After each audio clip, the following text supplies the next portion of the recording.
Morning, everybody. How's it going?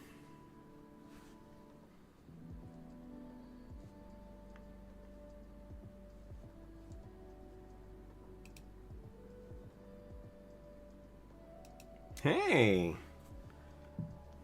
Look at you being up all early and stuff. I only drink 1 cup of coffee a day, so I make it count. Because that makes sense to me.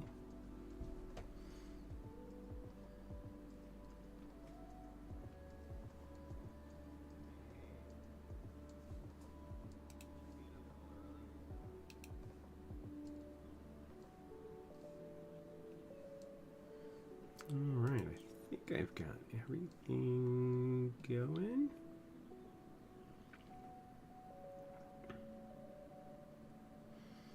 So, yeah, I mean, you know, if you get like a, what is it, the largest cup over at Starbucks, the Venti, I mean, it's about this size, I would guess, huh? Like 30 ounces? I think this is like 32, 36 ounce cup.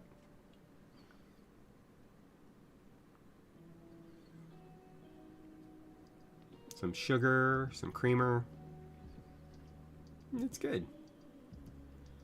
You've never been to a Starbucks, like not, like at all? Like not even like use the bathroom or something? Just stopping in to say hi? No? That's interesting. Makes me think of those people who've never seen Star Wars before. I mean, you know, they're wrong. You're not. I mean, not going to Starbucks. That's one thing. Not ever having seen Star Wars, well, that's just a travesty.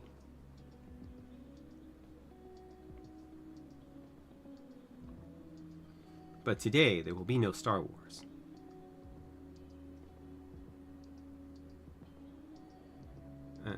Yes-ish, mostly. I think I need to increase the flow a little bit. And then the handle kind of angled. No, it's not you. It's not you, it's me. I mean, it's the... We bought a cheap toilet off of an auction site. I mean, you get what you pay for. Overall, I'm happy with it. By the way, he helped me install it. Or rather, he installed it and made me do parts of it so that I had to do it because they were helping me out. They just happened to be there. So. Hey, morning. Well, morning for me.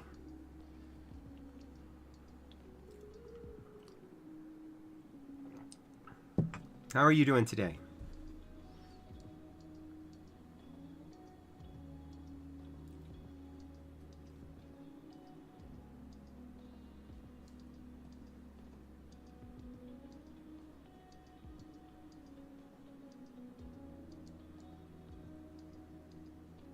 Okay.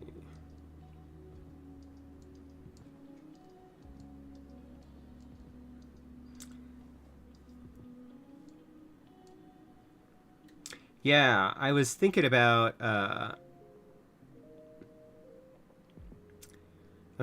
doing these morning instead of like, you know, the 3 in the afternoon streams. I was thinking about doing more like this, like the early morning for me streams, which would allow a more varied audience. So, and it leads into some of the other streamers that stream on Sundays, like Alex and stuff. So I don't know how it will work out, but we'll see. And this, by the way, is the keyboard, the first keyboard that we'll be working on today. If you are not familiar with the whole drop situation. They were acquired a while ago. Well,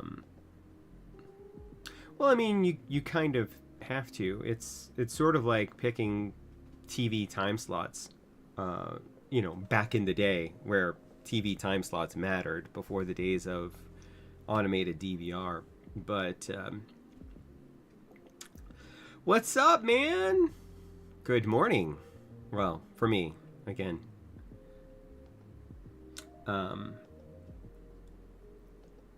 Yeah, so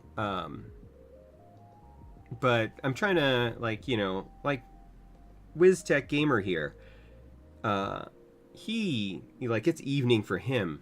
And so he's been catching my VODs over on YouTube. Hopefully this is a little bit better for him and others to be able to catch the live stream, chat, hang out, interact, because, you know, there's definitely some interaction to be done today. We do have several different switches that we can try in both keyboards.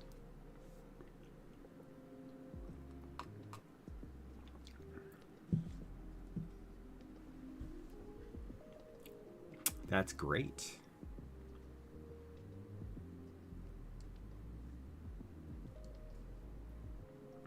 I really need to change the font. Somehow I'm still Christmas font for the chat in the stream, which is hilarious to me.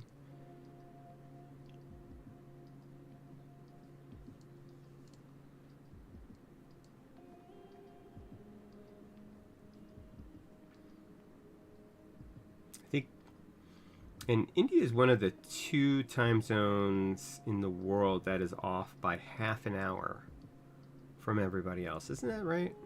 If I'm remembering correctly.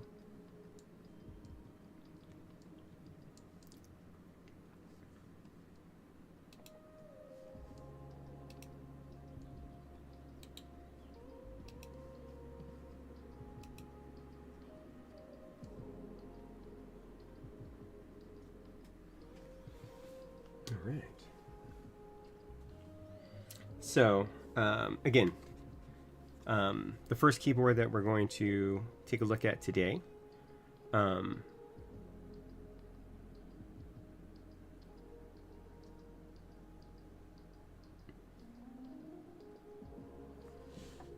is going to be this. This is the CSTM65. There were 2 models like this that were made. Oh, I was telling you about the drop thing. So drop got acquired maybe a year or 2 ago by Corsair, and so it's been a slow progression, but recently Corsair has decided to close up shop over at Drop, and sort of, they're still selling off stock, and we'll get to that. But so this was their last, or Drop's last big push in the keyboard area, and that's the custom. They had a TKL and a 65%. This is the 65%. And this is the Black Speech edition,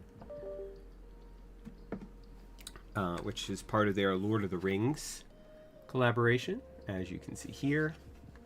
Over here we have Mordor.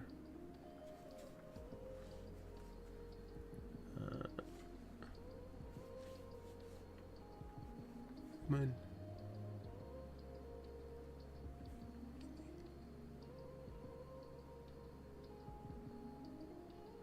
I'm guessing that's supposed to be like Shelob. And like I showed you before, there's the ring, the 1 ring at the bottom, and then just kind of a design around the edge. And then, of course, the keycaps, which are all in Elvish, or Black Speech, which is a variant of Elvish. And although I think this Elvish is the exact same as the Elvish that are actually on the Elvish keycaps, This one does have the English sub-legends. And this is the MT3 profile. Funny story about these keycaps. Specifically not the MT3, which is nice and scoopy and really kind of wants to grab your fingers.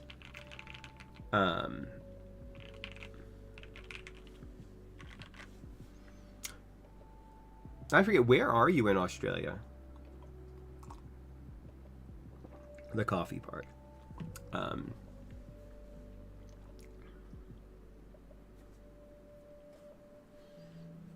I used to work with clients that were based out of Perth. Anyway, but no, that's cool. So I can't use the Elvish language keycaps. I am not a touch typist, which means I look down at the keyboard when I type, and Elvish, my brain just short circuits every time I see it. I wanted the Elvish keycaps and the dark speech keycaps because I think they look cool. And I was hoping that it was a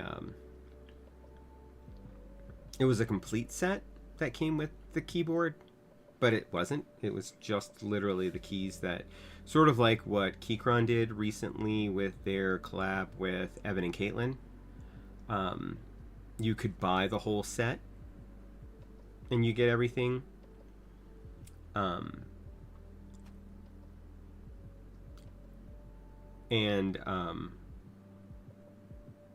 But if you buy it on a keyboard, you only get the keys for that keyboard. And I think that there are some alternative keycaps, but we're not really looking at that today. We're actually going to be looking at how moddable this keyboard was or is. So if you where's my browser?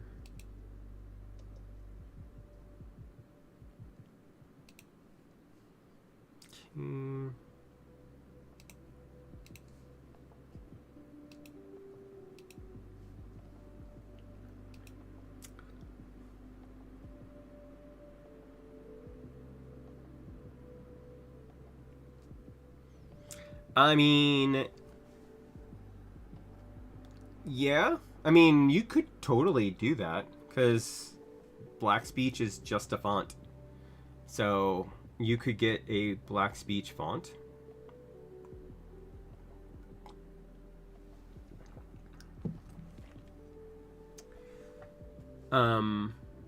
Is it better than YouTube? If you can, like, it's slow going for me, but I like the interactivity. I like talking to people. You know, that's sort of the reason why I'm so active on Discord. So if I can build keyboards and talk to people at the same time, maybe get some, you know, like I said, some interaction, discussion going, either between each other or with me, that's cool, man. That's what I like.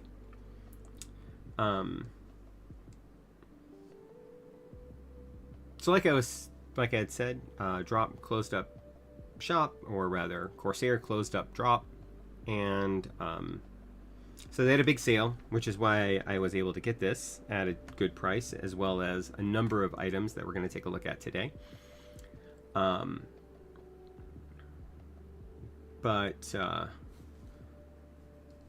the funny thing is that the CSTM80, the Harry Potter edition, because they also did a collab with Harry Potter, is still available at Micro Center for $200.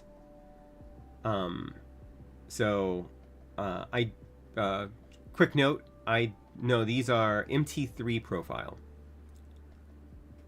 So this was a specific profile that was created and sold by Drop. Well, it wasn't created by Drop. It was created by, who was the designer? The same designer that made PBS. I think. Yes, there you go. That's where it gets its name from. Thank you. The MT3 profile was developed by Mateo for drop and sold exclusively by drop with several of their sets. And they did several MT3 collabs. Lord of the Rings, they did Harry Potter. They also did Marvel for a while. There was an Iron Man, Captain America, Black Panther, and Thanos set. I think that's it. No, there was one more. There was the...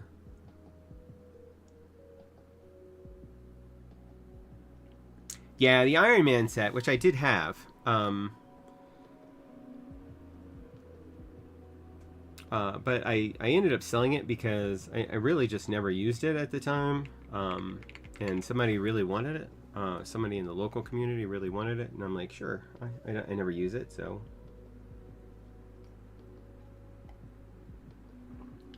Coffee. That's a mug of coffee.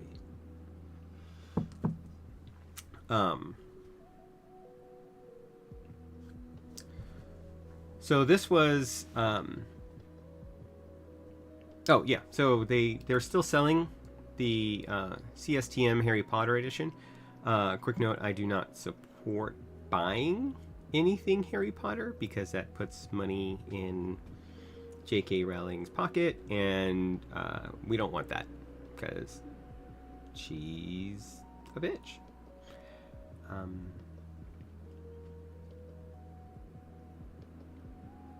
But that's just me. You do what you want. You're your own person. Hey, you made it to a stream! Yay, Mango! Woohoo! But just showing off that the drop CSTM80 is still available at Micro Centers, but without any of the things that actually make it CSTM, because there's no... Alright. Of course, I'm hydrating with coffee this morning, Mango. For those of you who are not familiar, the coffee I drink is Community Coffee with Chicory, the New Orleans blend. And that's because that's where I'm from originally. I grew up, born and raised in New Orleans, Louisiana. And so I grew up drinking coffee, which was brewed with chicory, which is a bitter root that during World War II, cool, they had to ration coffee, and so they ended up sending it, or they ended up blending it with chicory to cut it, and the New Orleans community just kind of took to it, and so yeah, that's the thing. They started having that, and that's why you have the New Orleans blend, and people from New Orleans, some of them, really love it, and I'm one of them. I grew up drinking it, stealing sips of coffee from my parents, and still love it. And yeah, it's very divisive though. You either love it or you really hate it, and if you're a coffee aficionado, you probably really hate it.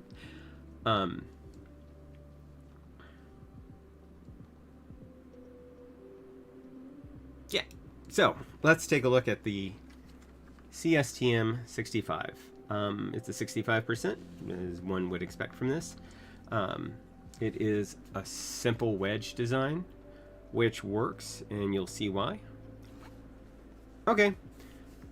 See you when you get back. I'll probably still be streaming. We have two keyboards we're looking at today. This and the Nuphy Node75. So the bottom has a brushed aluminum weight, which is replaceable. It has a magnetic connector, 4 points here, here, here, and here, which brings you down to the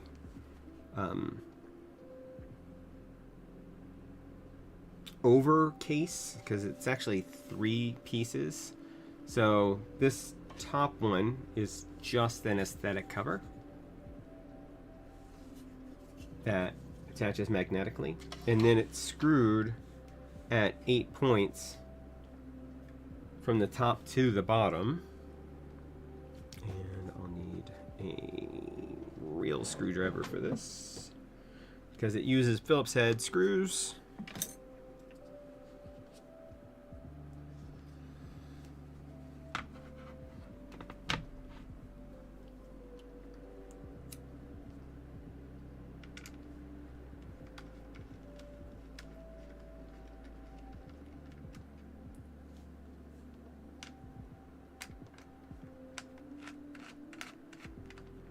So this is an ABS plastic case. There were aluminum top cases that were available, but I was not able to get one before it went away.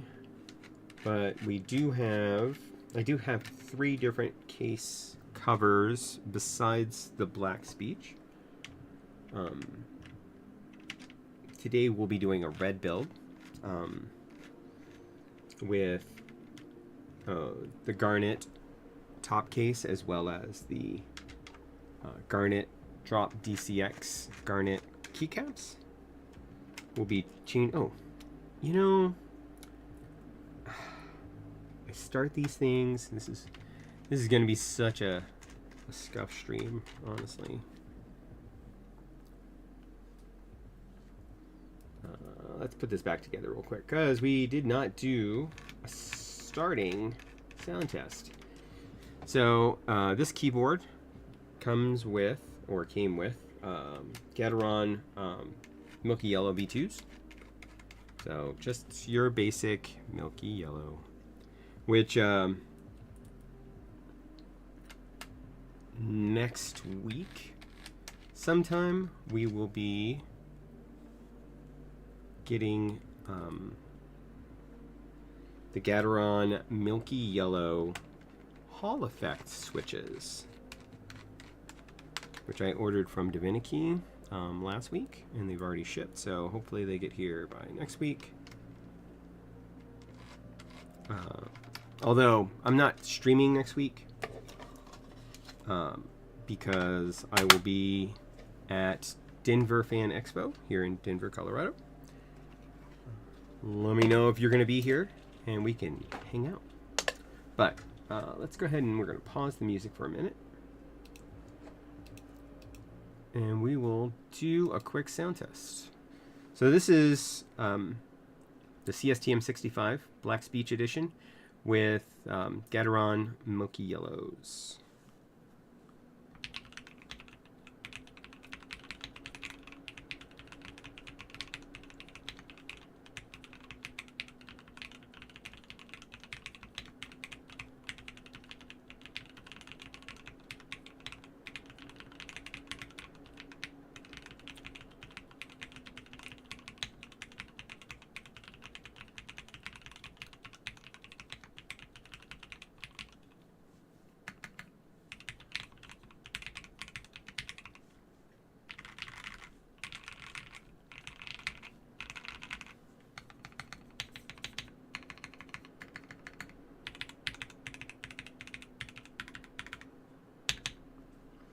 So this is just kind of, and you can see there is, it is gasket mounted, and we'll look at those gaskets in just a second. Now let's go ahead and pop this baby open, and we'll take a look at the insides, what makes it different. So as I already said, the top cases, which they had both aluminum and ABS plastic, as well as some polycarbonate versions. I did not get a polycarbonate top because they were sold out.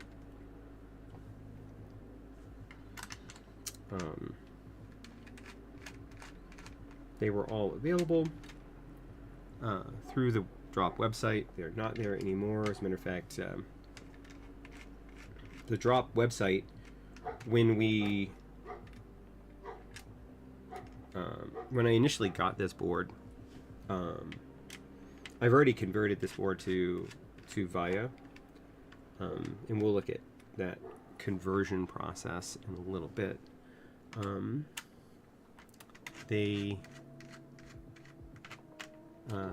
Corsair had shut down. Well, they hadn't shut down. They'd basically taken the site and pointed the site to Corsair. And so you could not actually download any of the software initially. And so apparently I wasn't the only one. They must have had some sort of outcry because they quickly remedied that. So you have this second top cover, which has the bottom magnets and screws down to hold your keyboard, PCB, and plate in place.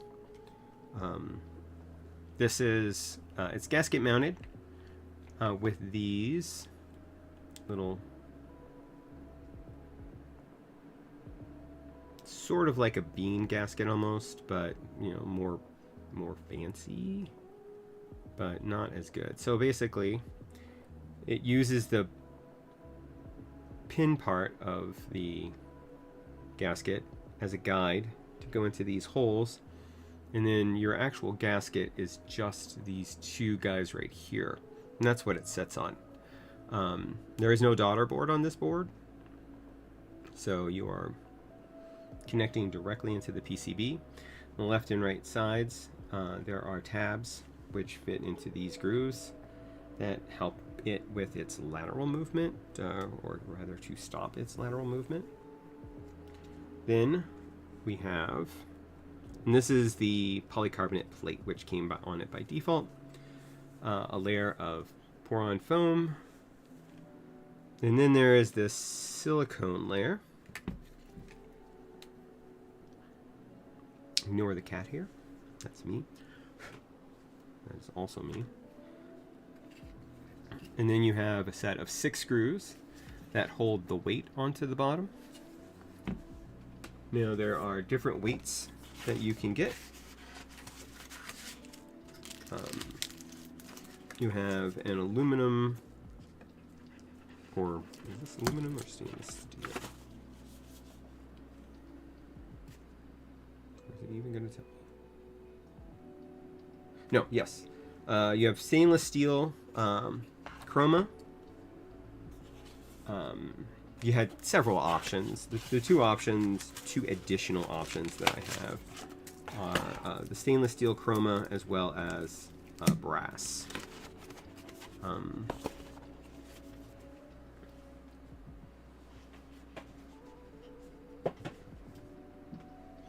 I was thinking of going with the brass because I think the brass looks good with what it will be red as the bulk of the case.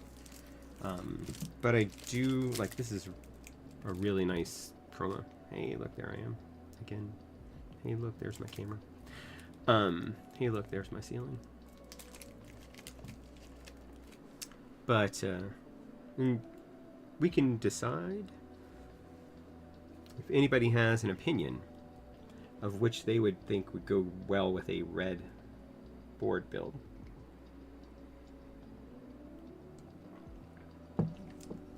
While we're thinking about that, let's take a look. Is this the current? This is black. So this is a simple black case.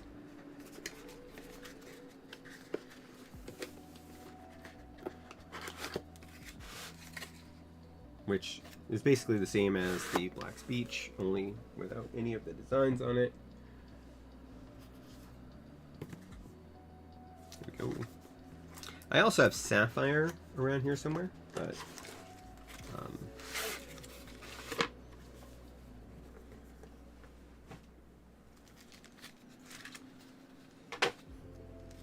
this is the garnet top case.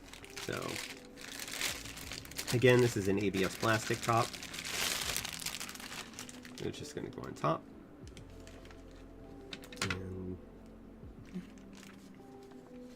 But we'll come back to you. We'll leave you out. And then there were a variety of plates. So if we're going to go with a brass bottom, we could also go with a brass plate, which is nice because it adds a little bit of extra heft to the board itself. Put it back in here for now.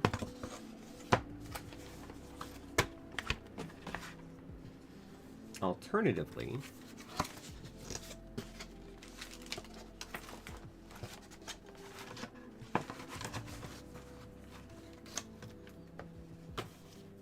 we can also go straight up carbon fiber, which is this. And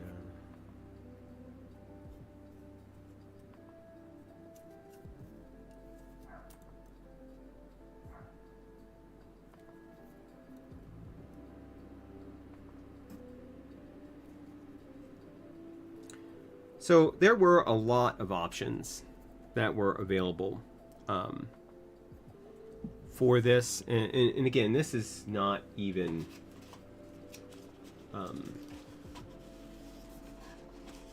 all of them. These are just the ones that I was able to pick up at the end, and that actually interested me. I hadn't decided. I was thinking about since we had the initial build was with Gateron Milky Yellows, I was thinking about, ignore the container, I was thinking about going with these. These are the Gateron Mint Smoothie switches. So it is a smooth switch, but it tends towards a little bit towards the clackier side. But the ABS plastic case, along with the silicone, are going to lower that somewhat. So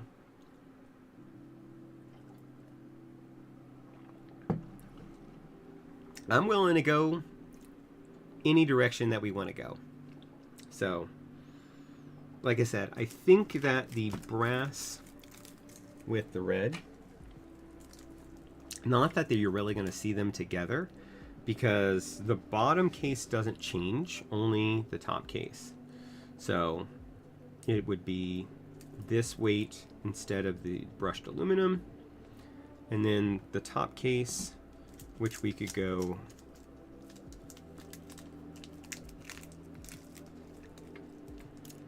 stainless steel, chroma, or brass. Either way, it's gonna drop the sound alike. See, that's what I was thinking. Brass with brass, on red with red, and then as a special edition, ElecFox has sent over their complete set of red aluminum accents.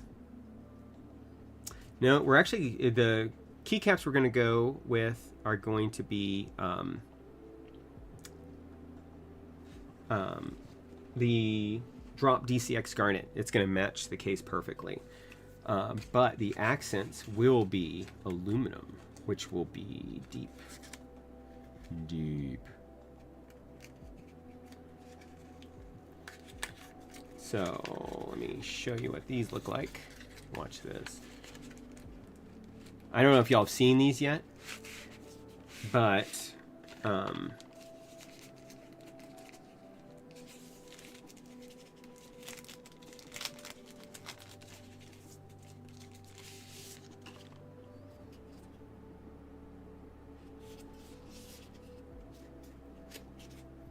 these are full aluminum accent keycaps.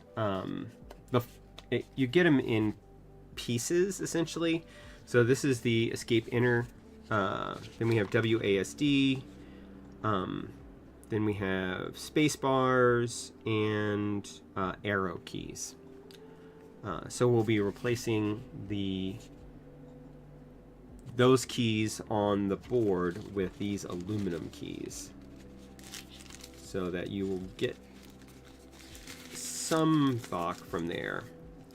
But we'll keep those off to the side for now. I think we are all in agreement that the brass weight needs to happen.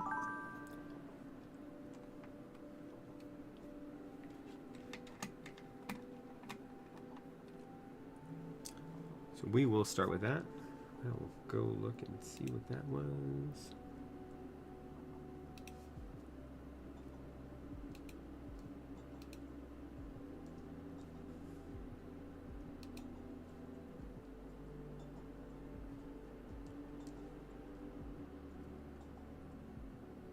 Not anything I need to deal with.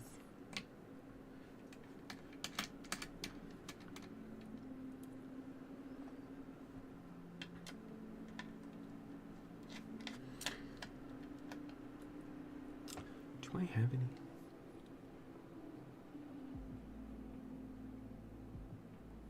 Oh. The deepest switches I have up here right now are the Y3X switches. I don't actually own any Y2s, by the way. I have Y3s, which are on a board right now.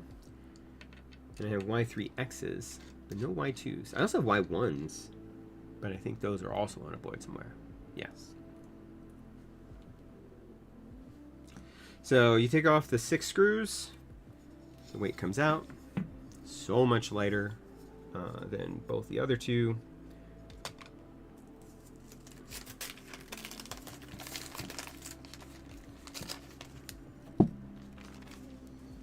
We'll wrap that up to protect it.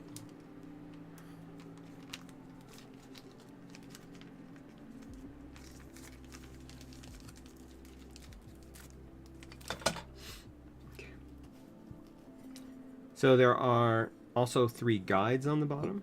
We can take a look at those real quick. So here, here, and here. So you kind of drop it in.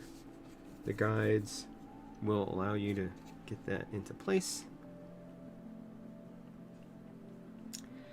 I know, I just need to get some. I do like the Y3s. They are super deep.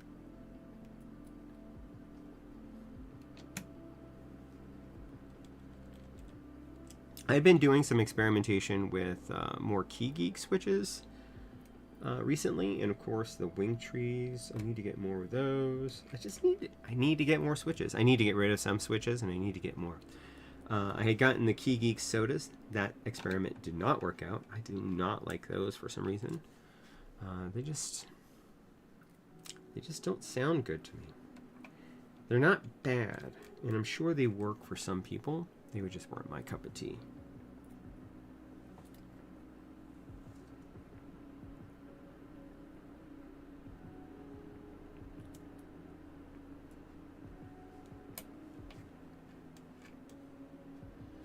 Okay. So we now have our brass weight in. Boom. It looks beautimous. And notice how it's changing.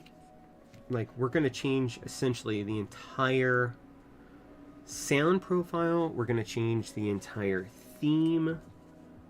This whole board, by the way, this has nubs at positions to hold the foam in place. So there's nubs on the silicone that kind of sit in between there.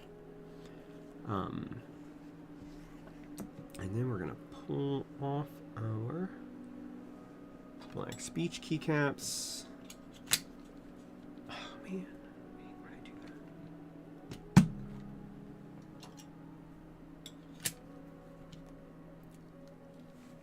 Alright, you. Alright, these are being tight, so I'm going to do these individually because I don't want to ruin the keycaps, the switches, or the board. So, at least the pairs here. If I'm going to ruin a keycap puller, it should be an Akko keycap puller because I have tons of them.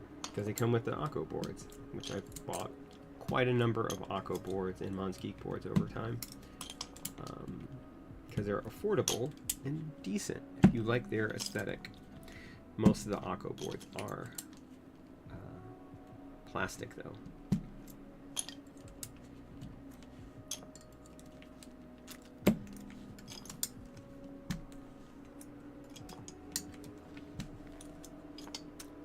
Uh-oh.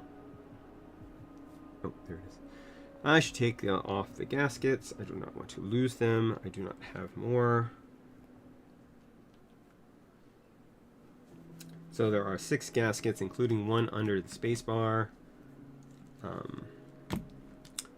I could not include it, but the problem with not including it in this particular case is that the weight of the brass plate, I think, would just drop this down to the bottom if I don't include all of the gaskets.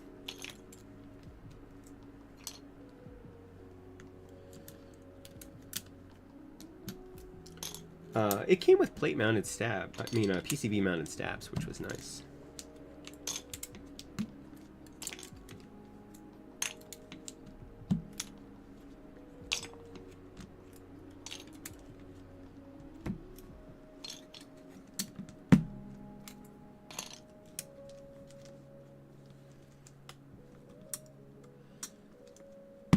Since I'm doing 2 builds today, I will need to keep myself cleaned up. So we're going to drop these into a bag as soon as they're finished all coming out.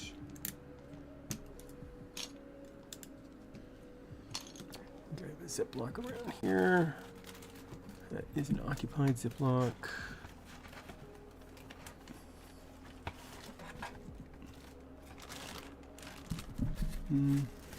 There you go. Okay.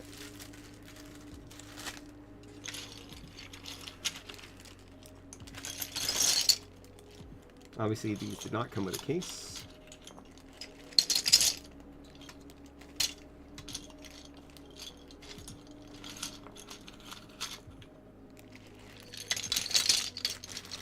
Don't run away.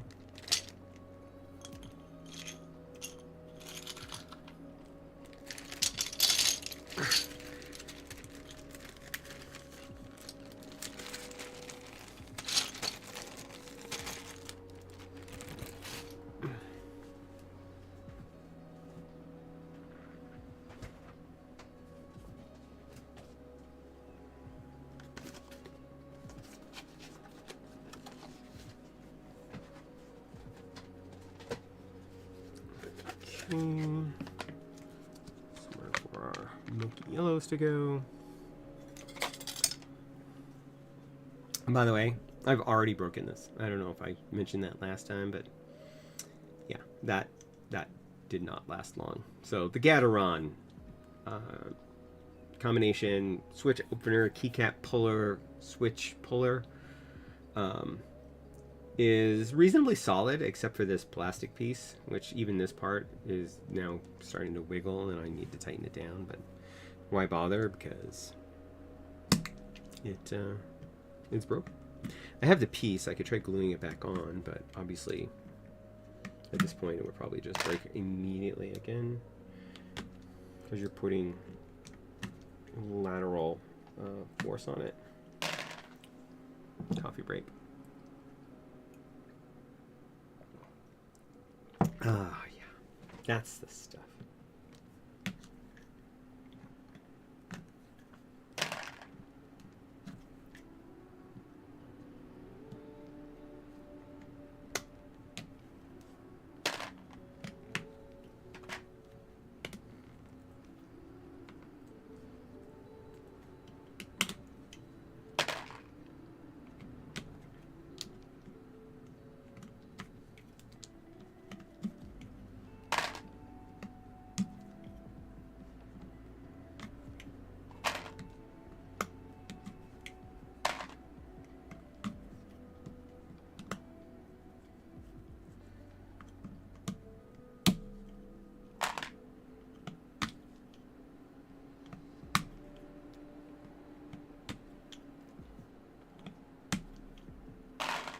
So the custom 65 and the custom 80 were really kind of an interesting and good idea. I really like the idea.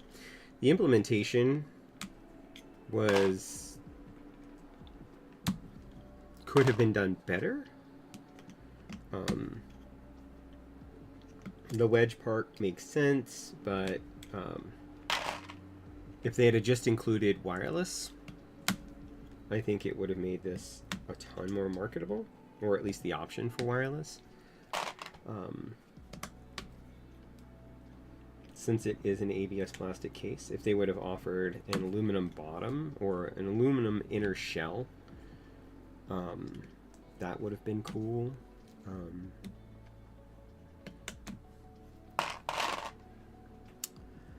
This is the CSTM65, the Black Speech Edition. We are going to, we've already kind of taken apart the Black Speech part, and we're pulling the milky yellows that came in it. We're going to put on a brass plate. We've already put on a brass weight. Oh, I think I turned it over and that all just fell out.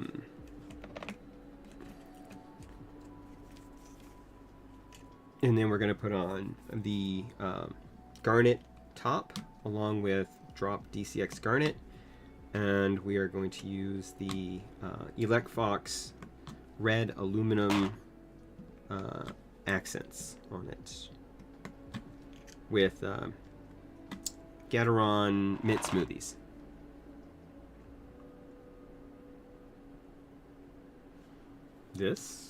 It's the 65%, your standard navigation cluster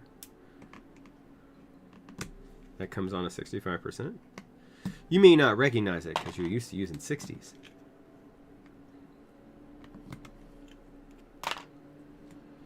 They did not make a 60% CSTM. Only a TKL and a 65%.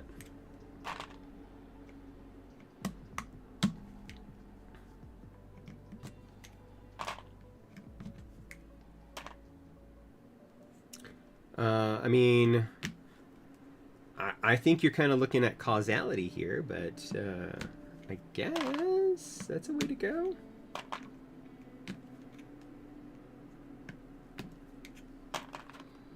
I mean, they did make 60% keyboards. Sort of.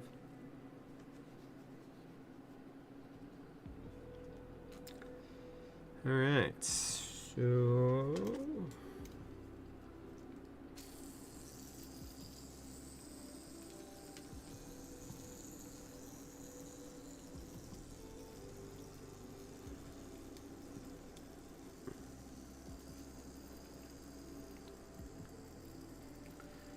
find all my screws.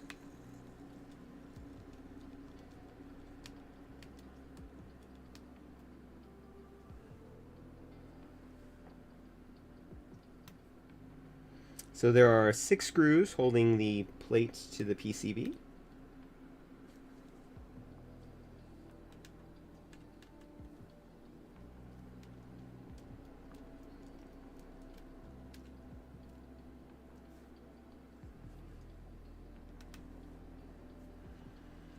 They were originally silver basic aluminum Phillips head. I did replace them with hex screws because it used the standard M2, which is nice.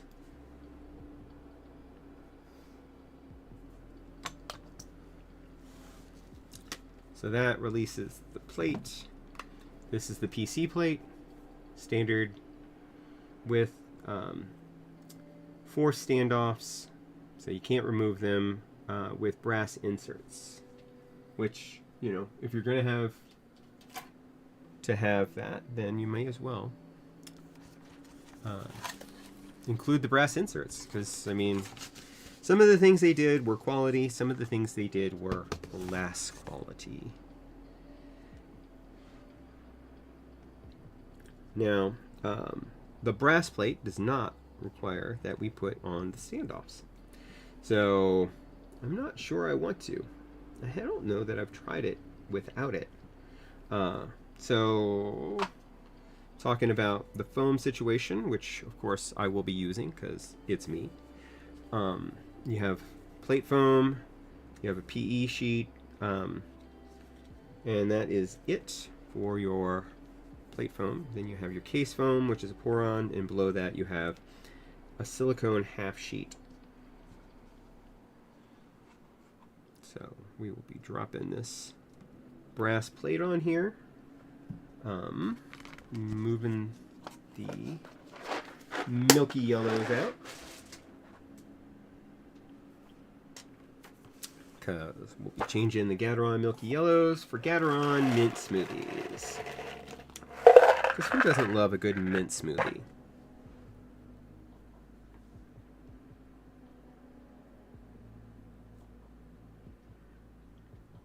Maybe this plate doesn't. There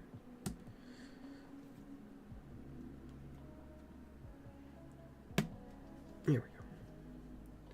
I'm going to get my 4 corners put in because I am not using the standoffs, and I want to make sure that my positioning plate is positioned properly.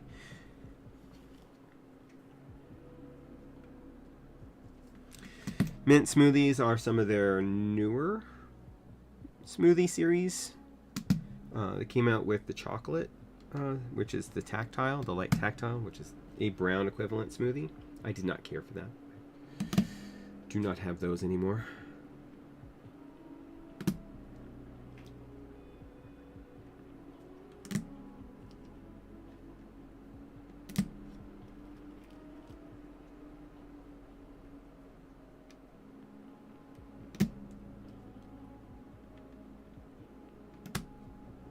Which is unsurprising.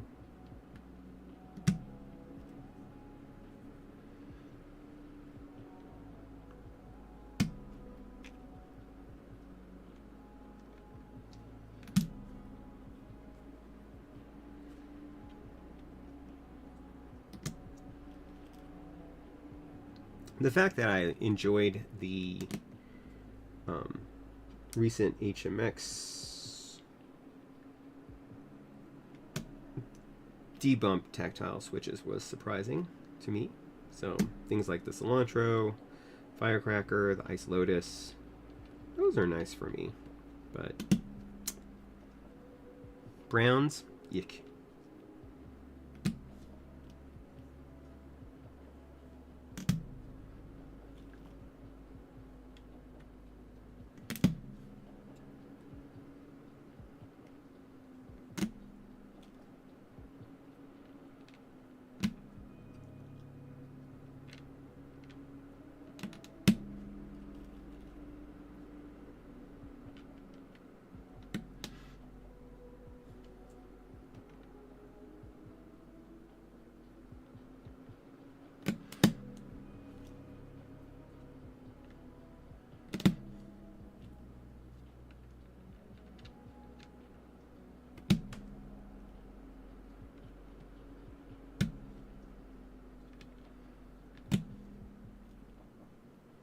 Is anybody else having coffee this morning? If it is morning or evening.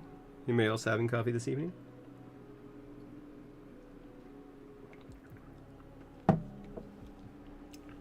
If so, what are you having?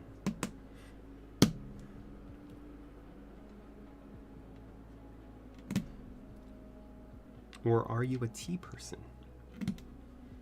Because everybody loves the tea. Get it? I'm not old.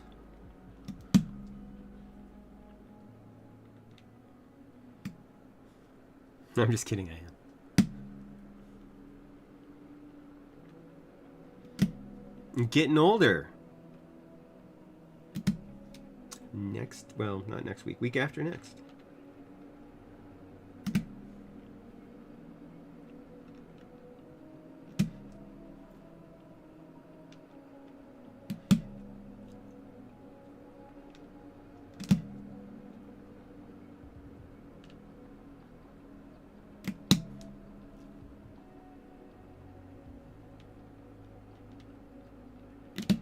I always forget to keep an eye on my YouTube presence. It comes up in chat, but not inside of Streamlabs.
Now, I have no idea how this is actually going to end up sounding. I have not tried this.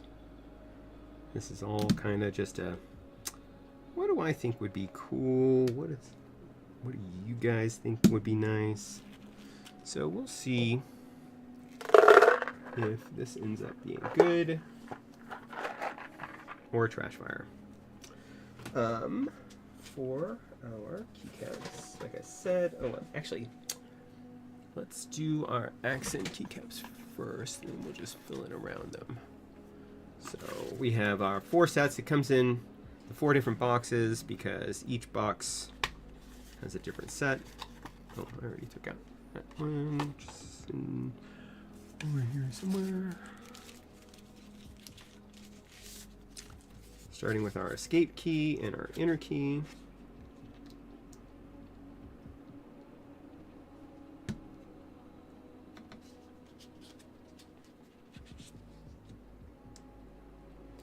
And again, these are available from Electfox. They are a friend of the channel. Hey, look, it's a friend of the channel.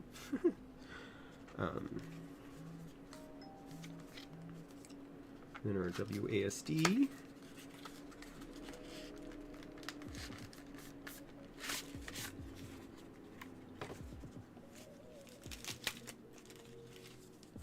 So each of these sets can be purchased separately, or the entire set I think is like 27 bucks.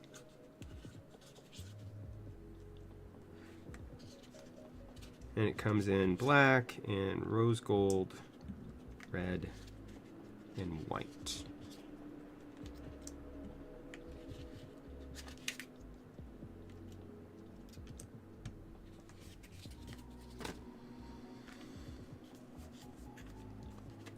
.25 spacebar only,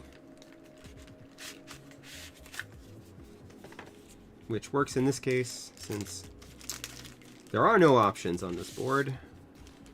It is your generic, old school. Maybe that's why they went out of business. We're not out of business, but we're shut down. That does not sound right.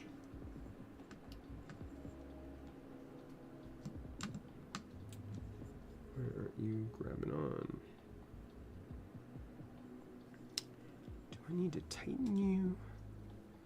One of the problems with the aluminum keycaps is that occasionally when you get them, since they're aluminum, that fit isn't very good. So you've kind of got to squeeze it together. Which I should be able to do because I should own a pair of needle nose pliers, which are around here somewhere.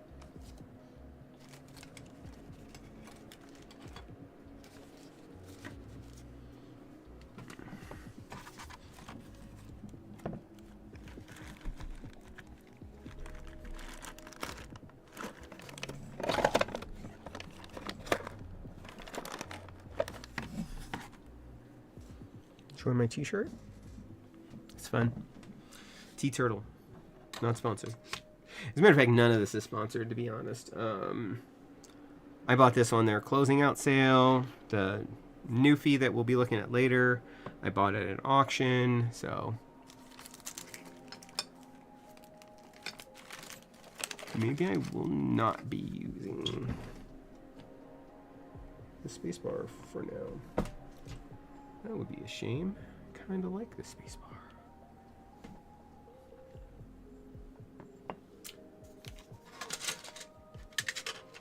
What do I get for having such a mess?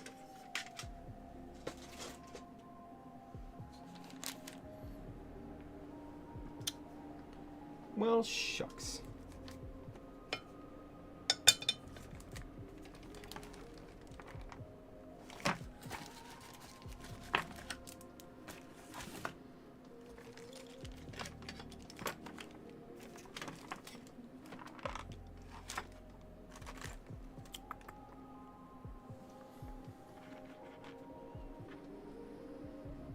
We'll come back to the spacebar. If we can use it, we will. If we can't, we can't. And get that away.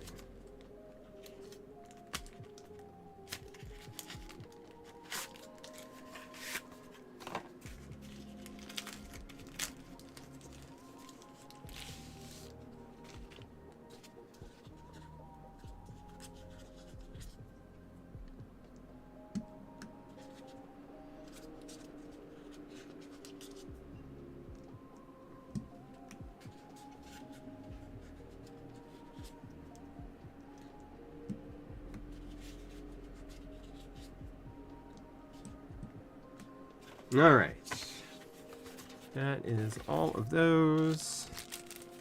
Get all that out of the way. That out of the way.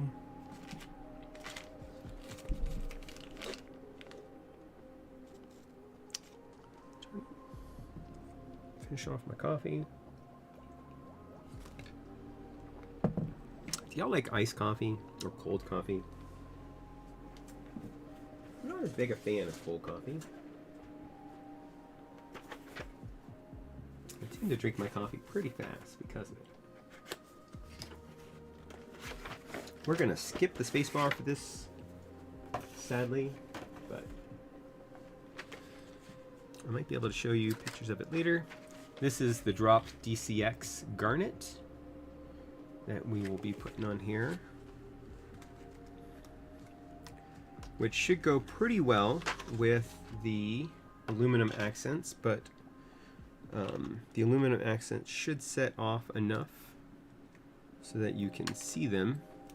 Look at that.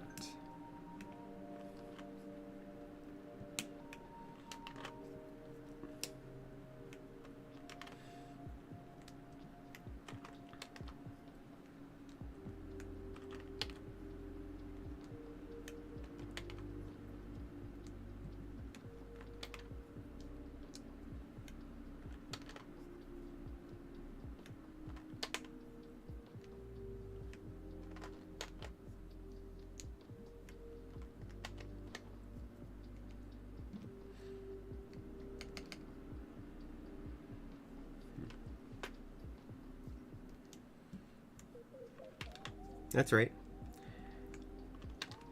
Tilda on the other side, where the walls fell. No, that's Shaka.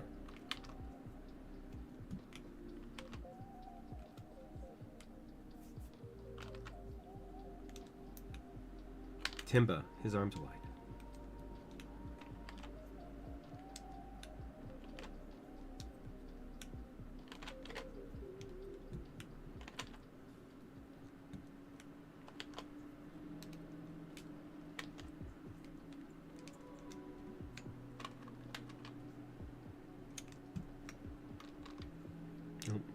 We need WASD.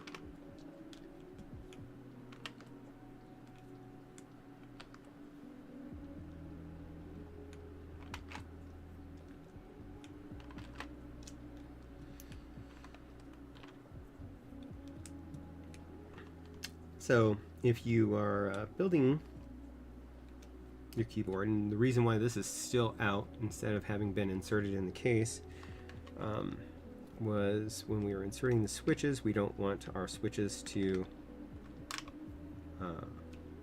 pop any sockets, so it's good to have a good backing. A desk mat makes a good backing in my opinion. Opinions vary, because it's soft enough, but still provides support, in my opinion. Opinions vary.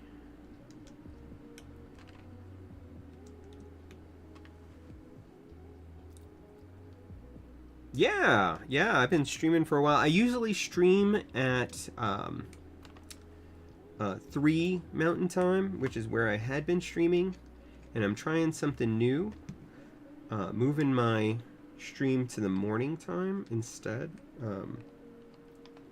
so that people in other parts of the world, or people who have things to do during the day, would be able to catch my stream and give me guff, or, you know, cool. Welcome, man. How are you? I say man. I don't know what your gender is. I'm not assuming gender. I am merely... That is a thing that I do in my head. So, we need a page up. We need a page down. We need a function. Wait, no, we do not need a function. We need an end.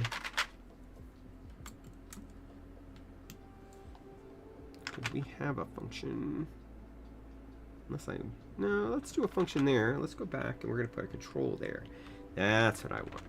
That's the good stuff kids go for.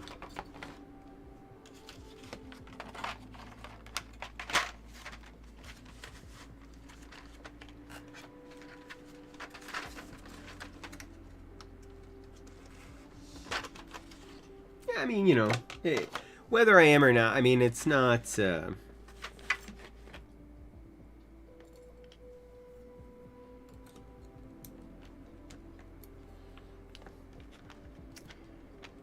good not to, for me, not to try to assume, because, frankly, whatever people want to do, as long as it doesn't hurt me, which is kind of my big problem with people who do assume genders. All right, so again, let's take a look at these gaskets. So these fit. What is on this gasket? There we go. Nope, it's still there. It just shows up on camera. Here we go. So this pokey bit right here, this is actually a guide, and these are the actual where the weight of the gaskets set are on these two, and this sits on top, so it sits like this. Now there are 6 points, 2, 2, and 2 in the center, which means that 1 is underneath the spacebar.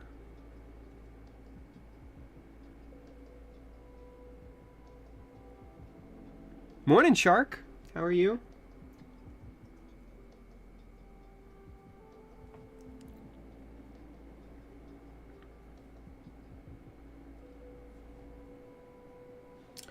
I'm doing pretty good. I'm trying to decide how much I mean, I think I do like this morning instead of doing the afternoon stream. So we have a brass plate that we have used. We have a brass weight, which I will show y'all in just a little bit. Gateron mint smoothie switches, drop DCX, which is an ABS double shot keycap. I do not know why you've never followed me. Should I be sad?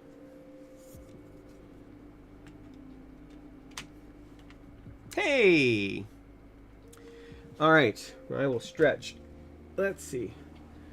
Oh, without showing off anything, but showing off the t-shirt. If you've not seen this before, this is a lot of fun. This is a tea turtle. Oh, so, yeah. I don't know how much stretching I need to do. How much stretching are you going to do on a... Do you do on a stream if you have that? So this is the inner frame. It is ABS plastic along with the bottom case. And then there will be the top case that magnetically attaches. Ooh, that is going to be more difficult. I will get up and grab a drink. I know that this is keyboards and coffee, but I've actually already drank all of my coffee. So I'll probably go grab a Coke Zero, because I do love Coke Zero.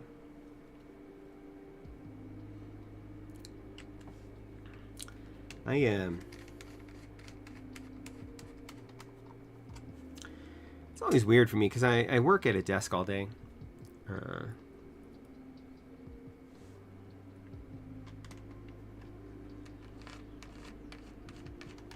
So like some days, on really busy days, I will stay at my desk pretty much all day.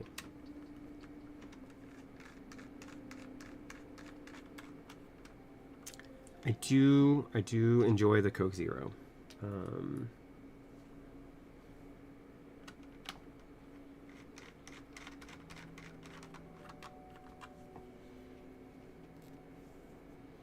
I will go grab that in between our builds.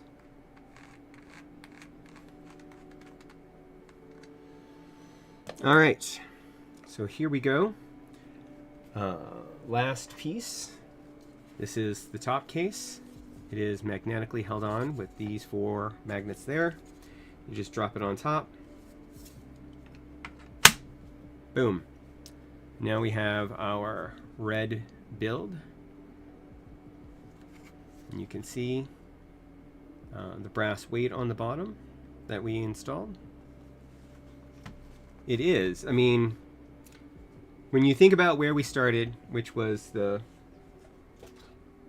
black top, which you could still do, so we can pop this off. Let's say you're like, well, that's just too much red, and I love Lord of the Rings. And so you can drop that on. Now you have the Lord of the Rings. And then let's say, well, I don't want to rep Lord of the Rings right now. So you can come over here.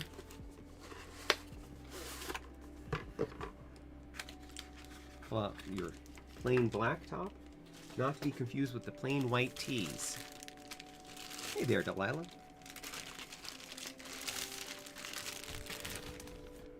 And then you drop that on top. Boom. Now you've got an all black case. But, you know, we're going to go with the red. An all red build. Because I think it looks nice. So, there we go.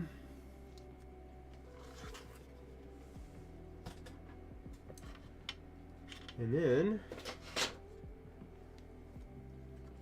like I said, there were aluminum tops that were available. I wasn't able to get any when they were doing their not going out of business, but being shut down sales and stuff. But I did pick up garnet, black, and sapphire, because I also have DCX sapphire, but that's on a different board, or we might be doing that today. Although I do kind of dig the aluminum keycaps. These keycaps, again, are aluminum accent keycaps from Electfox on their website. And let's see how the board sounds. Hey, look, there are some people over there.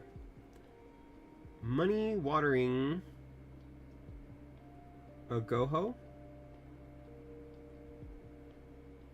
Yeah, I like the red for this build. It looks cool. But let's see how it sounds. So again, this is Gateron Mint Smoothies. Drop DCX with aluminum accent keycaps. And yeah, let's see how it sounds.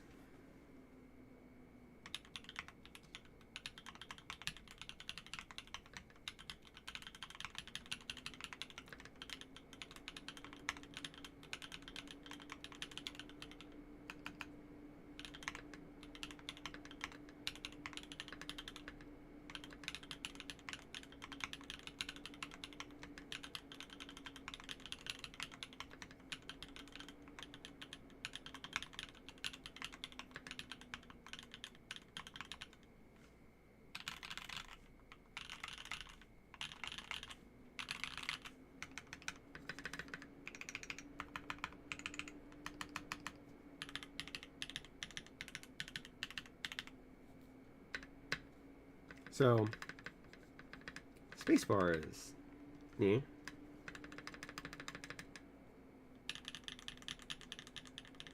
However, these are pretty nice.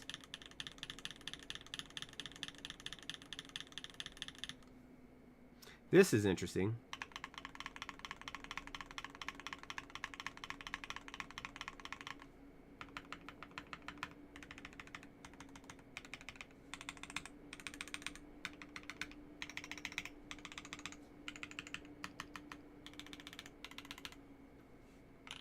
What do y'all think? What's up with that spacebar? Which is coming off very muted. Let me make sure I didn't do any. No. It's just coming off very muted. Weird.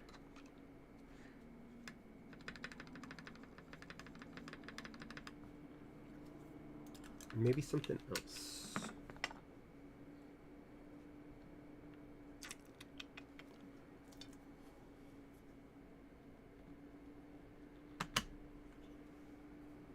Let's try a Y3.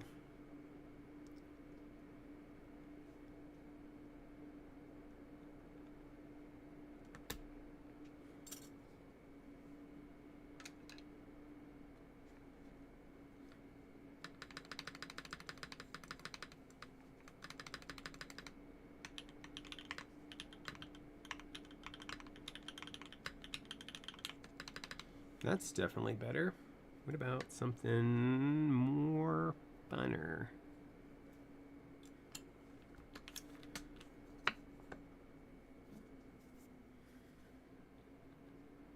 Ooh, I know. Do I have enough of these? I think I have enough of these. I was going to use these in my next build. These are the Key Geek Sarah. Key Geek Sarah are interesting because they have ceramic built into the stem.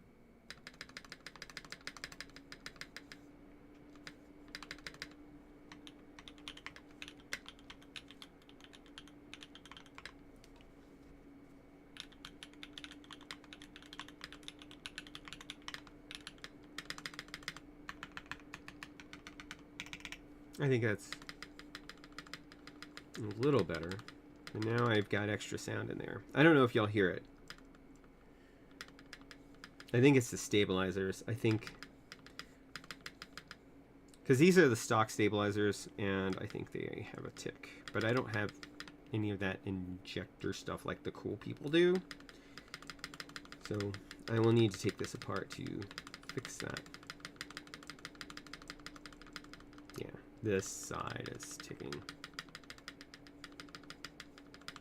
Okay. But that is better. I'm not sure why this muted so much, because the rest of it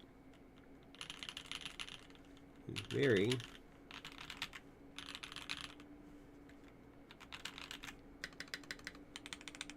even the bottom. Huh. Alright. Let's try one more switch.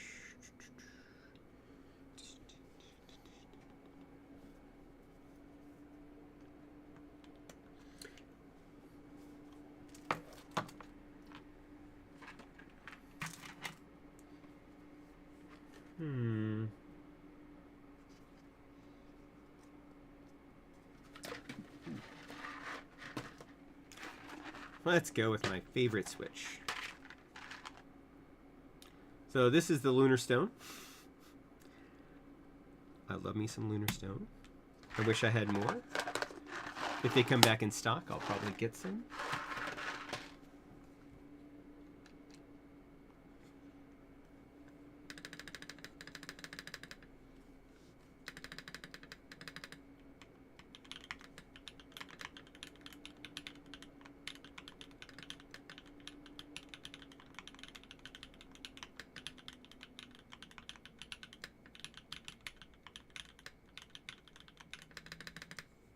Yeah, except for the slight ticking.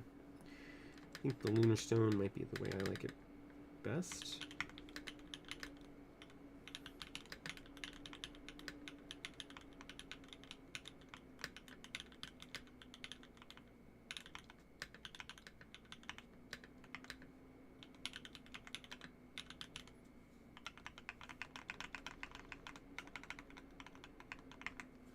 All right, what do y'all think? By the way, this thing is gone from being just a plastic, ABS plastic board. This thing is pretty hefty now. I'm not gonna lie. Let's see. How heavy is it? Do I have a scale up here?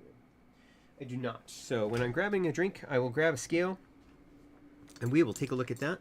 I am gonna restart the music real quick and then I will be right back.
All right, let's see.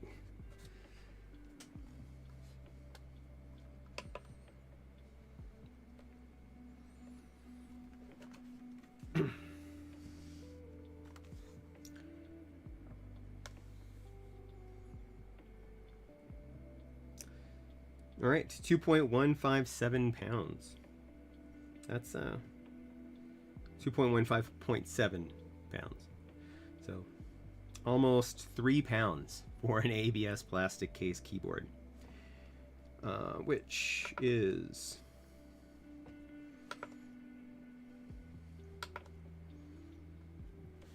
about 1,352 grams. So yeah, kind of weighty.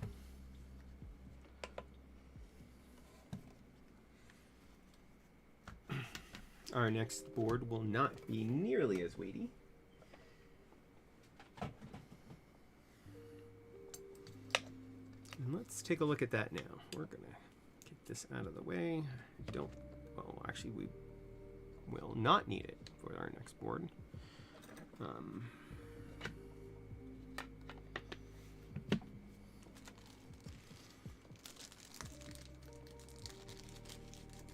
Oh, have a good night. Sleep well. Thanks for joining me.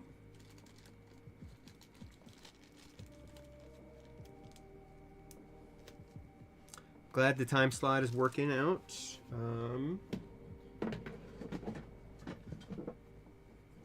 Like I said, I think that it's working for me as well.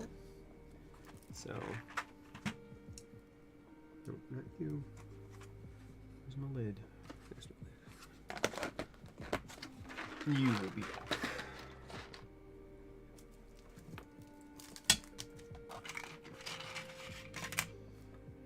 Now for our second board, not that.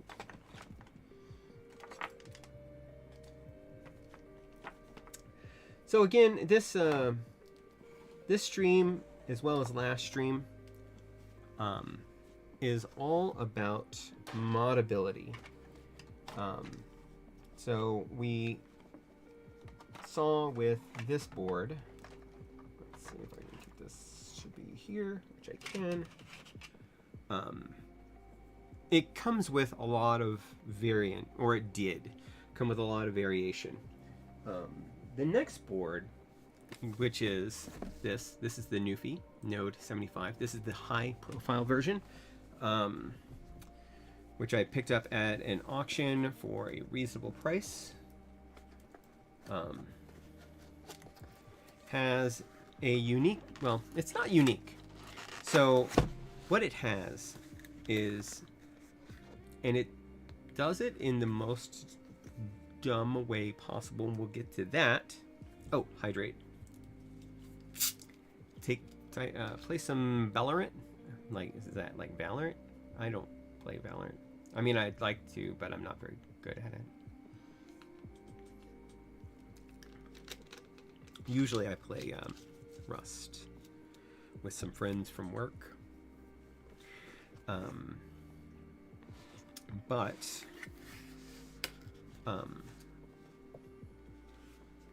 yeah, so this actually uses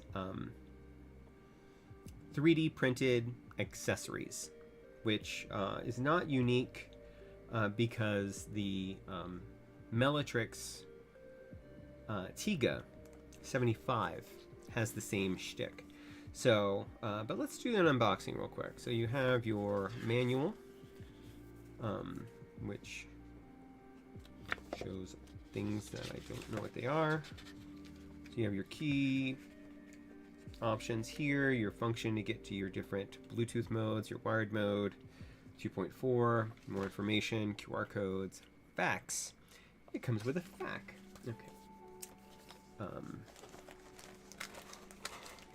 Then let's take a look here. Well, let's take the board out. I think then it becomes easier to get at the middle. You have your rubberized C2C cable with adapter. So you can do that, which I like. Keychron does the same thing. Combination keycap and switch puller.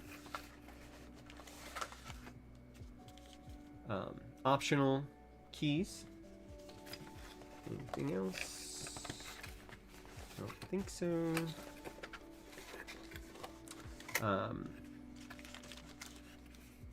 We will put this all back in here.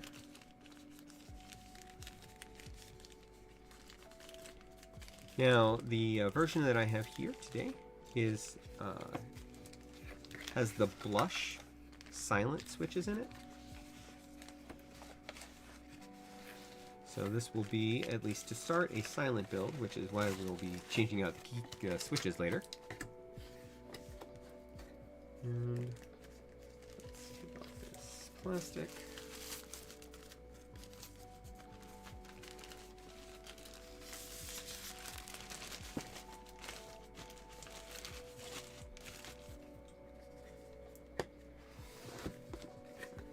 And here's our board. So this is, again, the Node75 by Nuphy.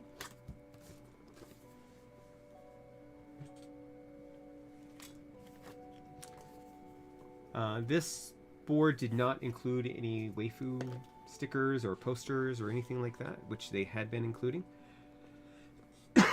Excuse me. But what it does include is this little touch bar, which we'll get into, which has been pretty divisive.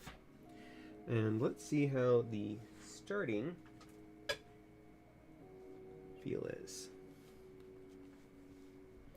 No, I mean, I'll mute, but it's not like you're really going to hear anything.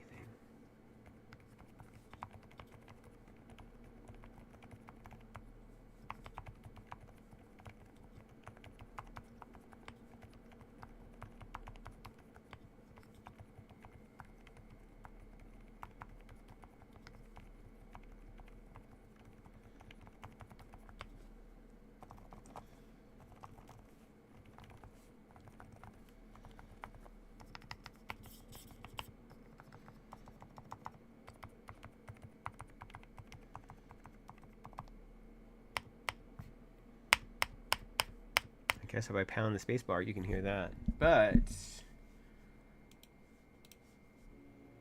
overall, I would say that the blush silent switches are pretty nice. They are silent, so you do have that kind of soft bottom out feeling from the silicone, similar to the EPO, for me, to the EPO Maker Sea Salt Lemons, their silent switch that we saw on the TH108V2 Pro. And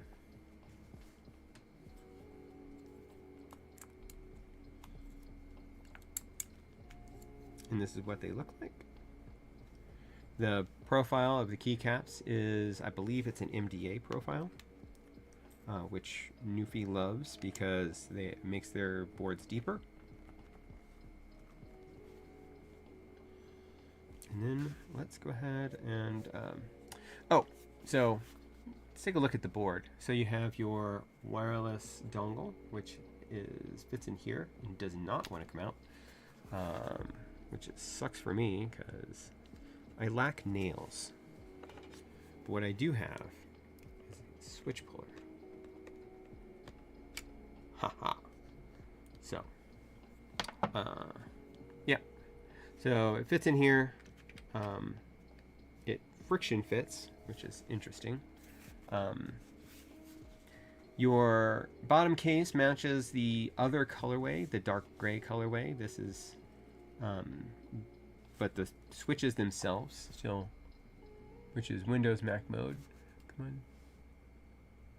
And then off, wired, or wireless. So,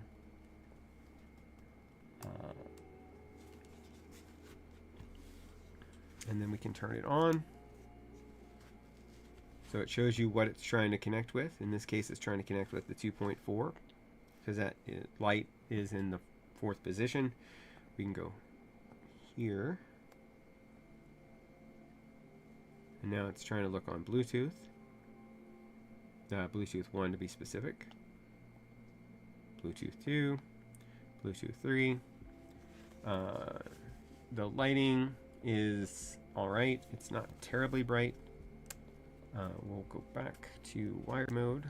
We'll back to that later.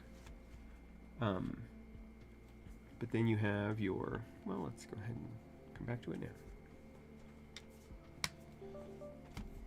All right. So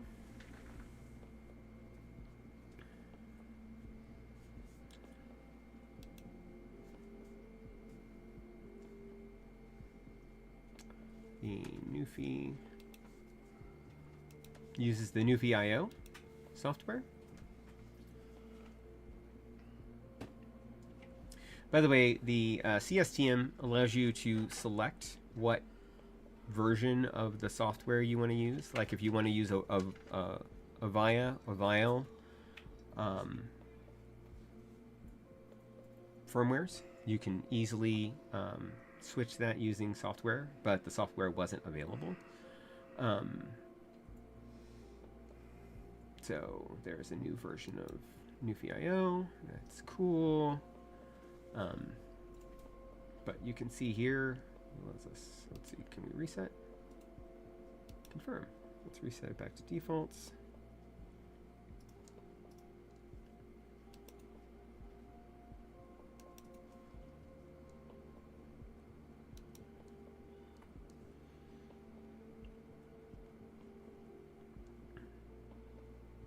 We're going to fully reset the keyboard.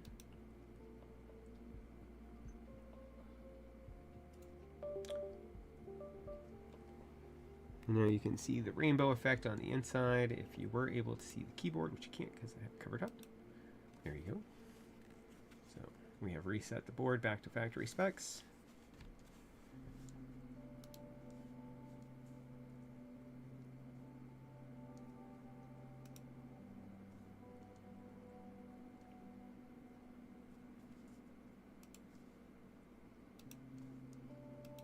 All in all, the Nuphy IO software is some of the best software that I've seen.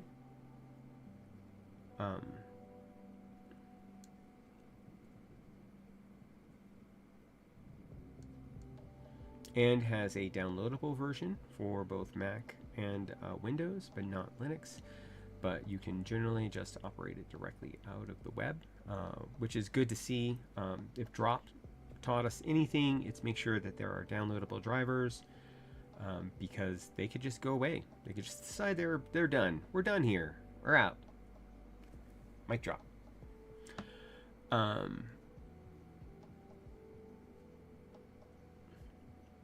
So you can turn off this touch bar.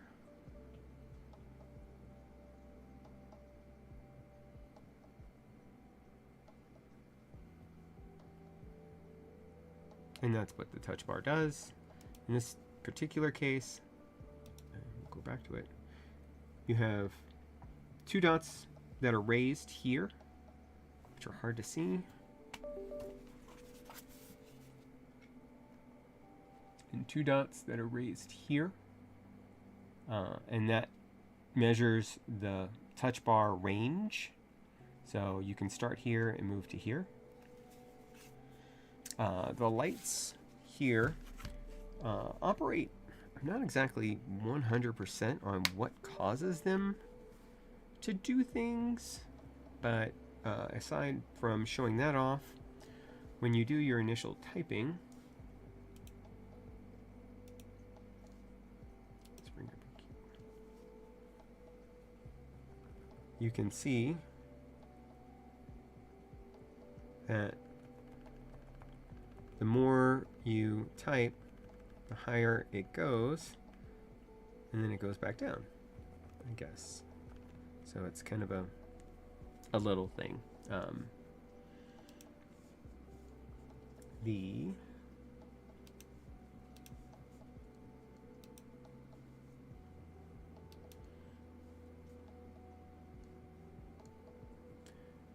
key bindings, notice that the key bindings are shown for function 4, 5, 6, 4, 5, 6, and 7. That is because Mac mode will be your 0, 1, 2, and 3 function levels, and it automatically switches between the two. I believe if we were to switch this, you can now see that it says function 0, 1, 2, and 3. So you have 4 levels of 4 layers of functionality to program. And that is completely programmable. So by default, you have your function 5 going right here. And then if we go to function 5, we can take this and make this your advanced functions. Oh no. This will allow us to set a sock on our keyboard, which is nice to have for a non Hall effect, but much less useful because of the lack of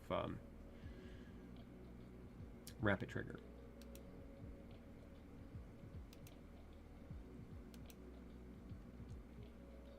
Oh, special. There we go.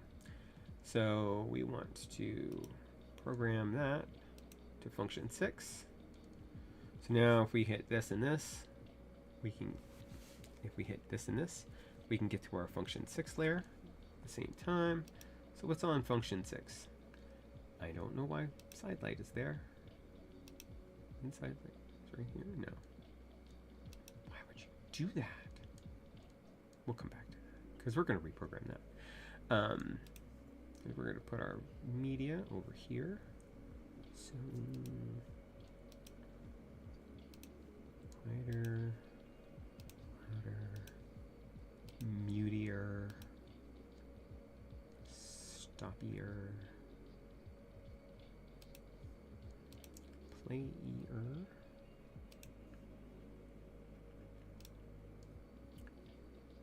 previous, wait, no, previous, next. So we're going to have that there.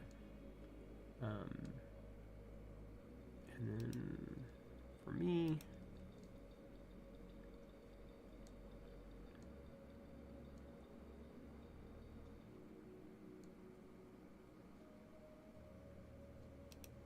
print screen, which they call something really weird.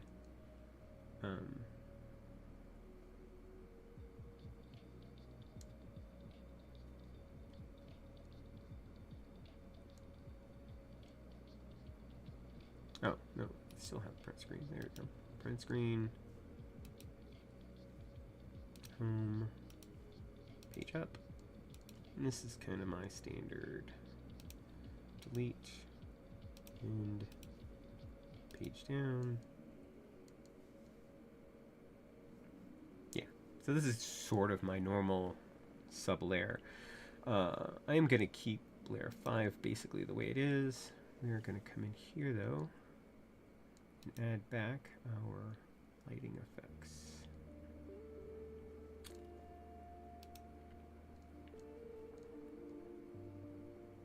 Decrease side light, increase side light.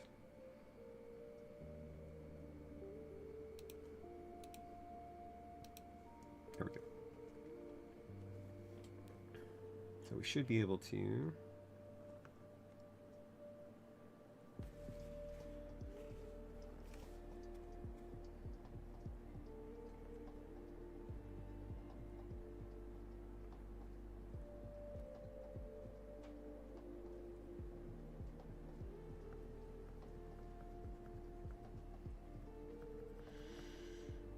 like it asks if we want to change the color, but then doesn't actually have the option.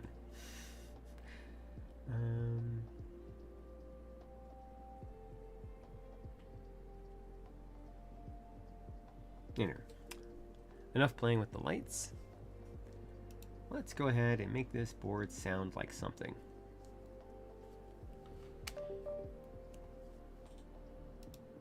Notice we disconnected it and that went away. Move that out of the way. So, or do we want to look at this first? So, you have these two screws right here. They are star screws. I think this fits it. No, that's this one.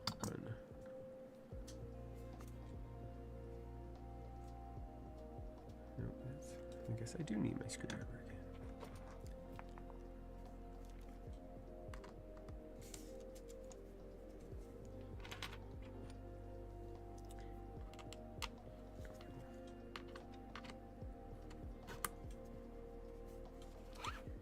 So we take out these screws.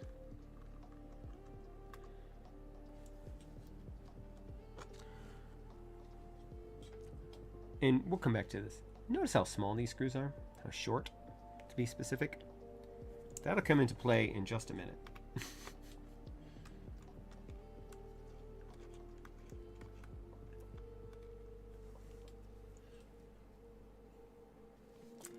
All right, so now that opens up these two holes, which then allows us to put in this. So I 3D printed this, and essentially this just drops on the back. These two, notice how they're inset, and that is so that it can go into the holes. However, these screws are too short to reach through their 3D print, because this is officially from them, sort of, and we'll get to that part too.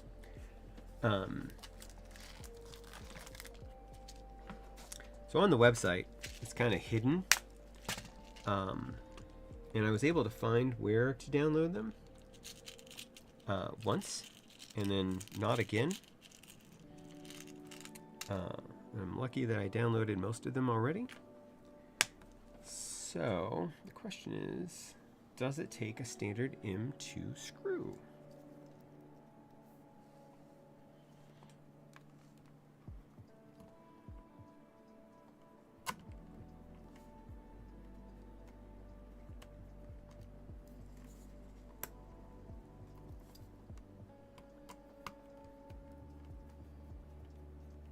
It does.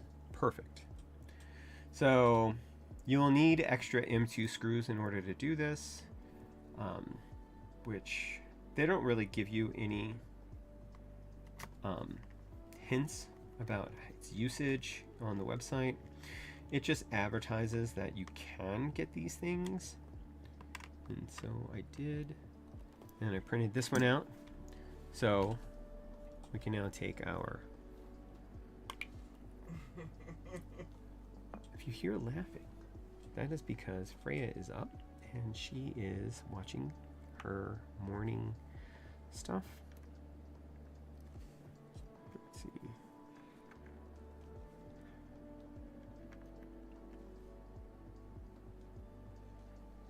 Let's not do that one first. Let's not make that the experiment, because I like that keycap. It's not that I don't like this keycap, it's that it was free. There we go. So now you can put your novelty keycaps along the top. And I'm not going to do that one. Now I'll do this one. Now that I feel more comfortable. There we go. And you can show off your novelty keycaps on your keyboard.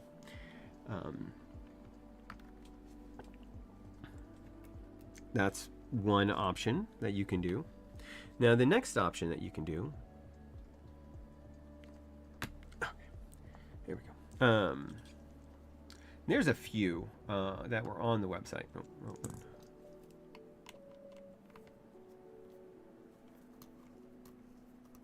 So I like the idea of this type of customization.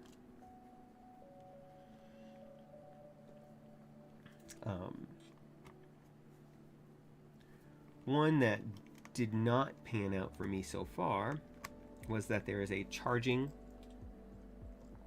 base for your phone that you can put in.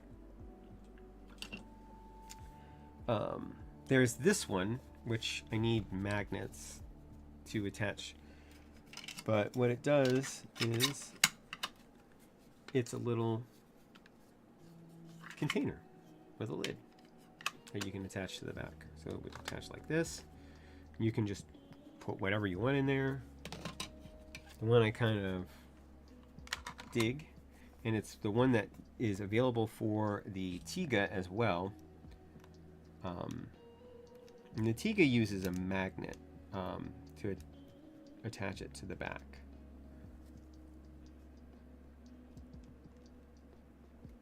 Come on.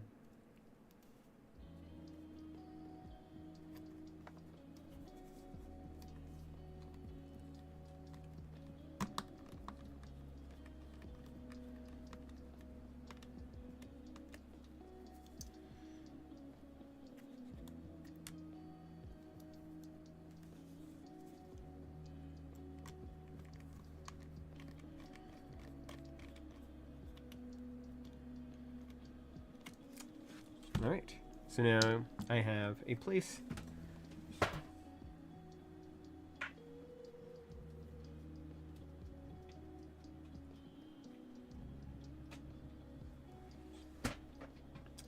for Asaka to stand on the back, or this way. Let's see. There we go. No? You in?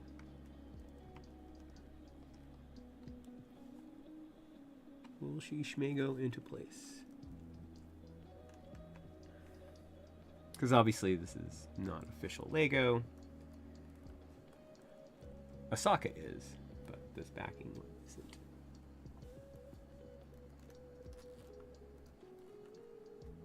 So, maybe not. Maybe they designed this poorly.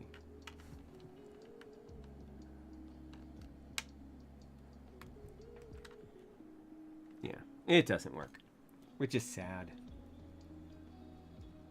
The keycap thing does, this doesn't. Her feet does not fit. So, they does not fits, so they does not sits.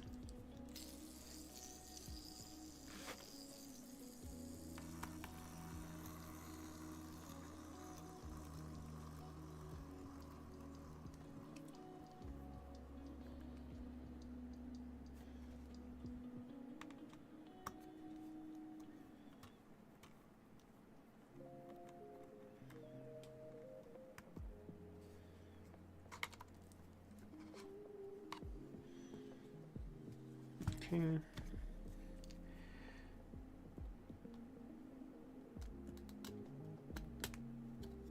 So all in all, the Lego part was disappointing, but the keycap part is fun.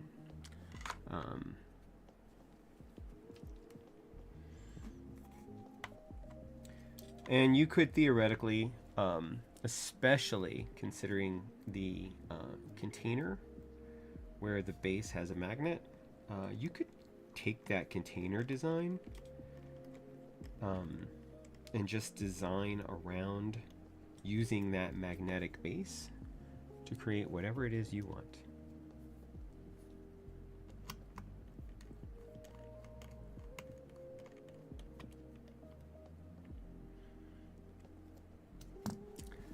In this particular case, we're going to go ahead and we're just going to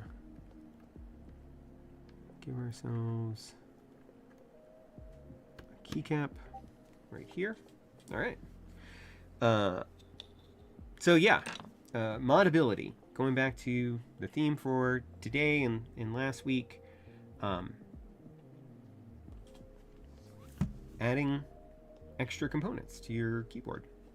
3D printed. This is using the bone color. I thought it matched all right. It's not perfect, obviously, but doesn't interfere with the build at all, obviously. So much obvious. All the obvious. And then let's go ahead and I want to put some other keycaps in here. Something that makes noise.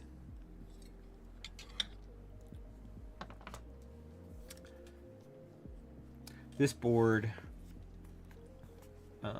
does not want to come apart.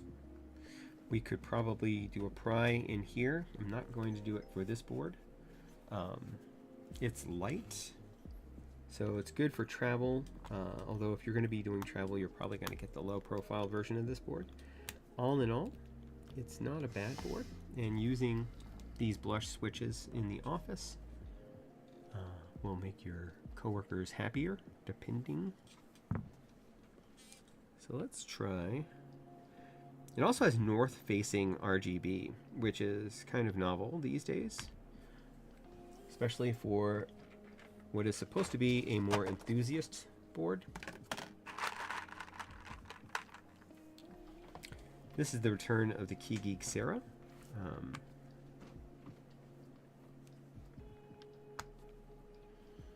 Which I think will pair well with this board.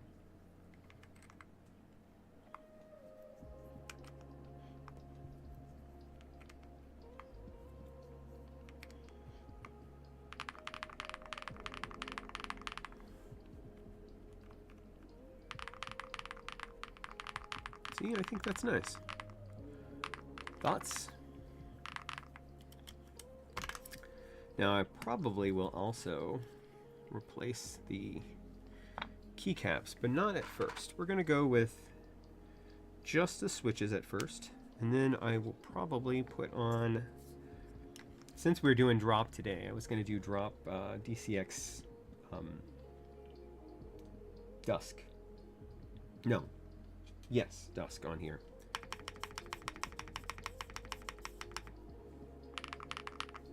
Absolutely. Let's do that. Let's do this right here. I will take off this keycap actually because I'm going to be reaching around it real quick.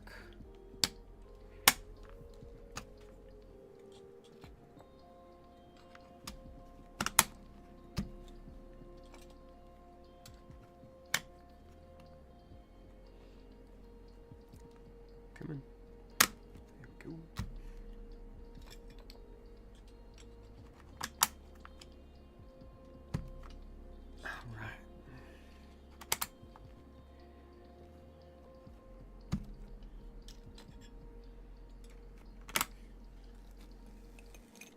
That off to the side.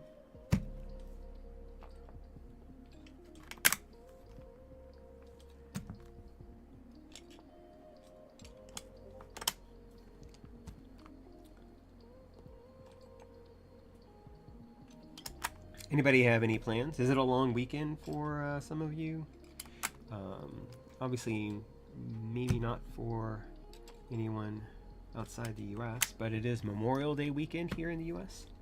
So a lot of people have off on Monday, including myself. Although I think we're going to use it for cleaning because we're getting ready for our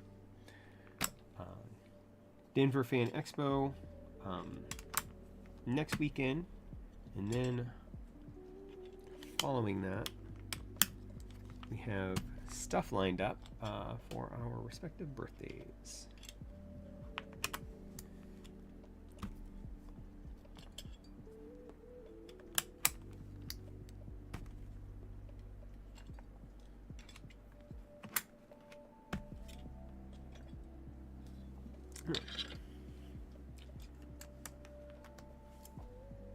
I hate the fact that they have insert in here because we all hate the insert key.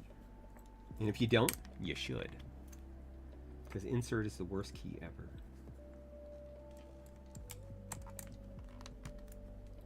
If you have not heard my rant about the insert key,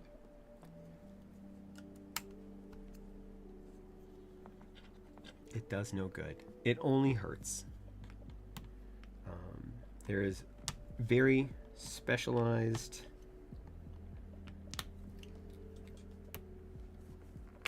people who will use the insert key nowadays, and that's pretty much just editors.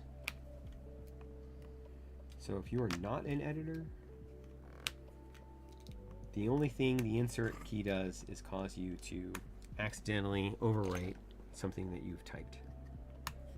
So these switches, it's funny, you can feel like they seem to have grease on the outside.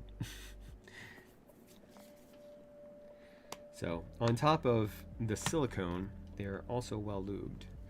So if we take a look inside the switch, and again, these are the Nuphy blush silent switches.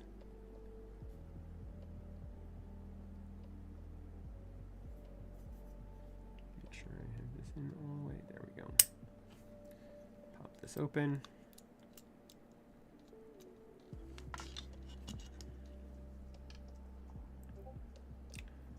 You can see the single spring, but more importantly, see the little black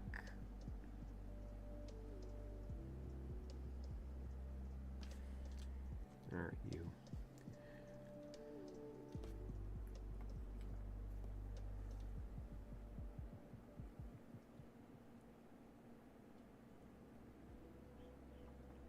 I mean, I kind of like the way they did it, which is they basically put like an O-ring around the slider. And that is how Nuphy handled that.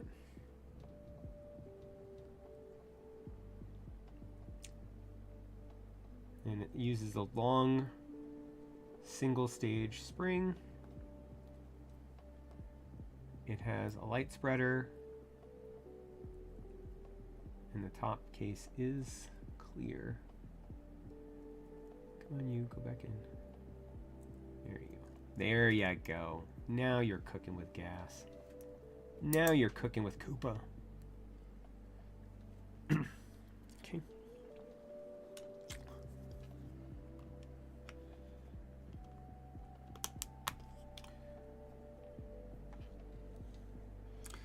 There is a reset button right here.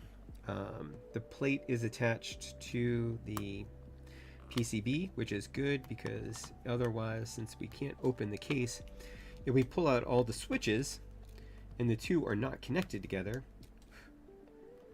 then they would separate and you would be screwed. Then you would be prying it apart.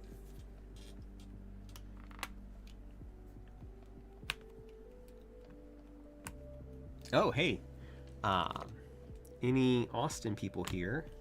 They are opening a new micro center in Austin soon. I was excited to hear about that for my Austin peeps.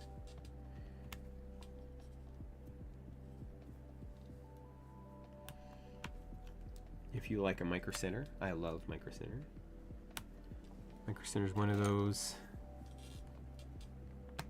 Essentially, it is an adult toy store. Not an adult toy store, which is totally different.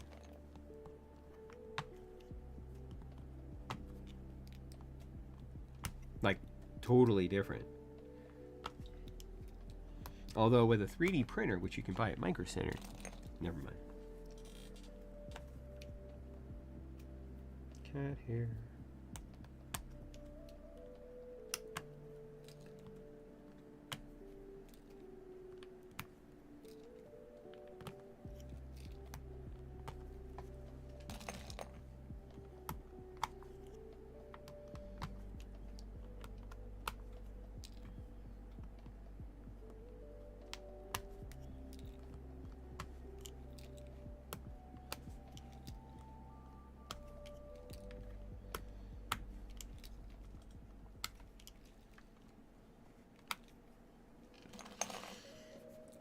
Looks like a PC plate.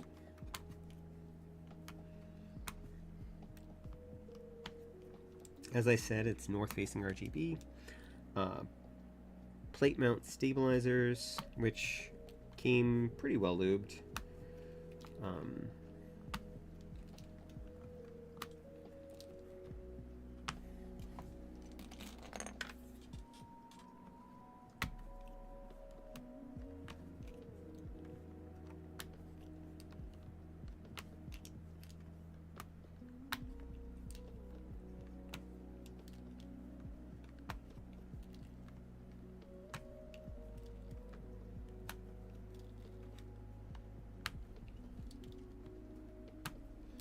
All right. Yeah, y'all can ignore that. I really need to get some mods at some point. I mean, it's always somebody different, so it doesn't really matter. Stupid bots, but... While the Sarah do not have light spreaders, the fact that they are a off-white case or housing, they reflect light pretty well, so they don't really need it.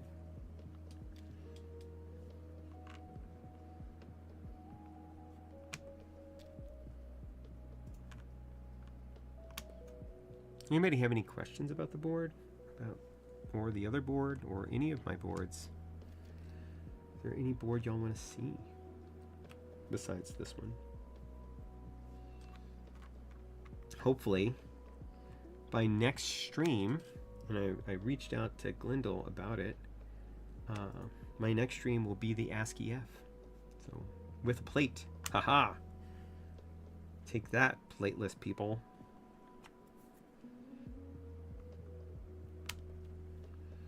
Mine has not shipped yet, but that's because I told him that as long as it gets here by the 6th, because I'll be streaming. My next stream will be on the 7th. Again, because we're going to Denver Fan Expo next weekend. So it'll be 2 weeks before my next stream.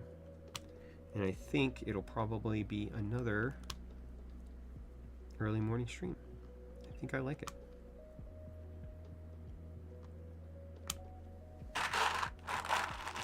What I don't like is me wondering whether or not I will have enough switches. Because I will be sad if I do not have enough of these switches to build out this board.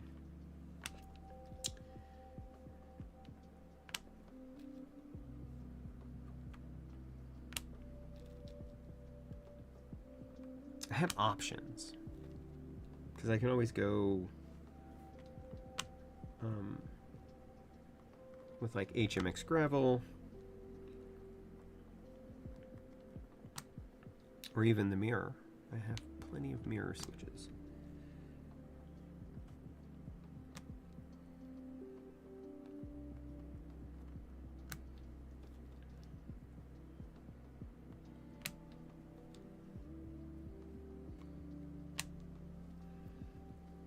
I really thought that this was going to be a good match for this board, so I really wanted to use the Sarah, but I did not count.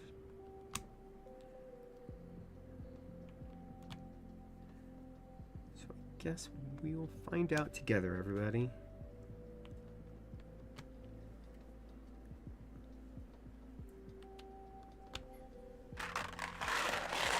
It's gonna be close.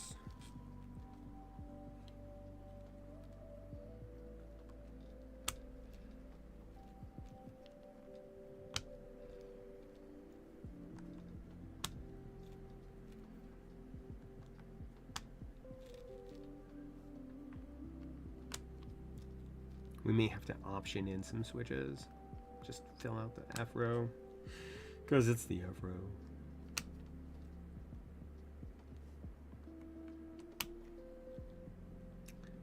Ain't nobody got time for no F row.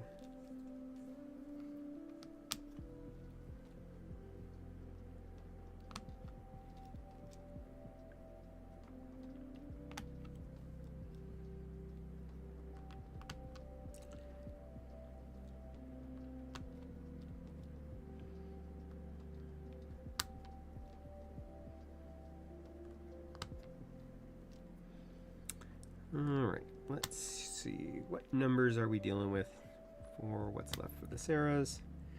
We have 2, 4, 6, 8. So we will be 7 switches short for that. So we're going to put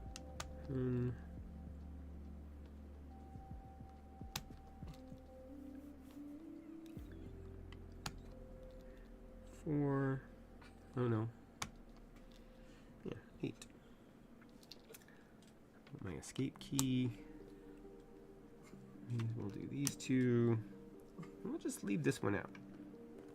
And then what will we do for the rest?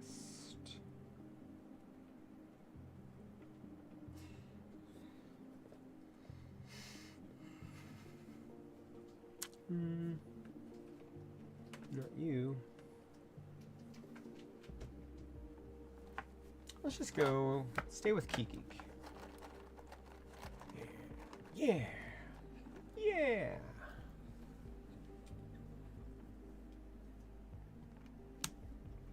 These are the Y3Xs.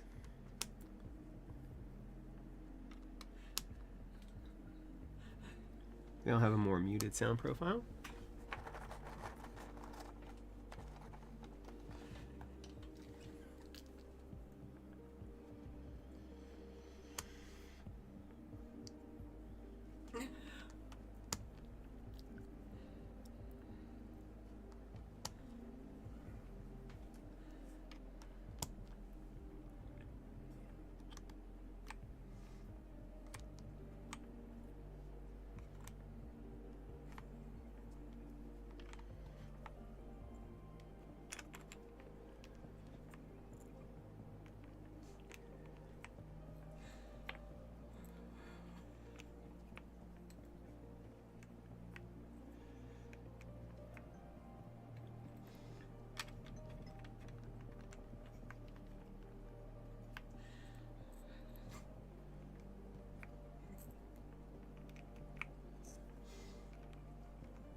So funny.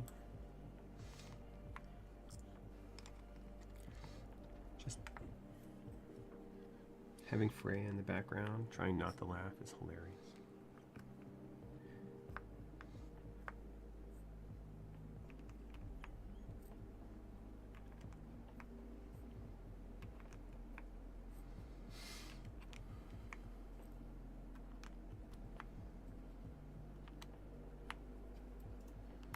So obviously this board has no options. It's stuck to the 6.25. Spacebar, there's no step caps, no ISO.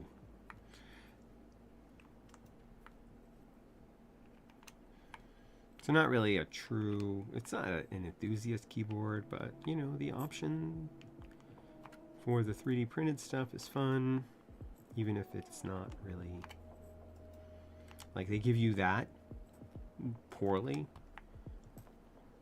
and then you can change out your keycaps and your switches. Be happy you get that.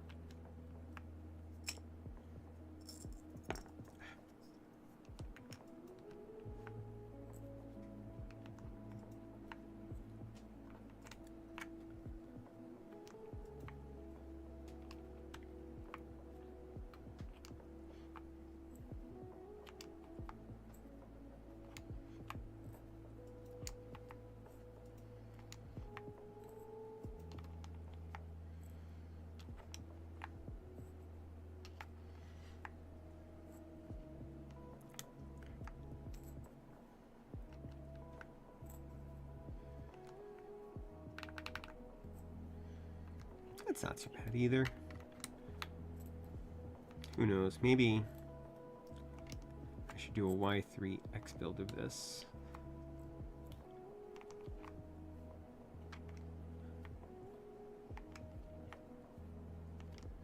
And one to grow on.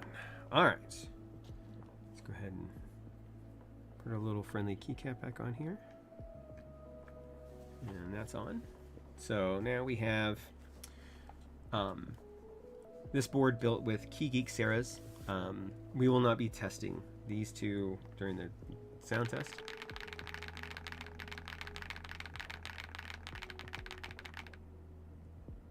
Did I get a sub? Did somebody sub? That'd be great.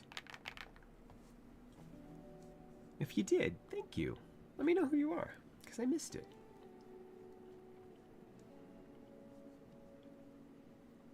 And if you have an Amazon sub, drop me. That'd be great too.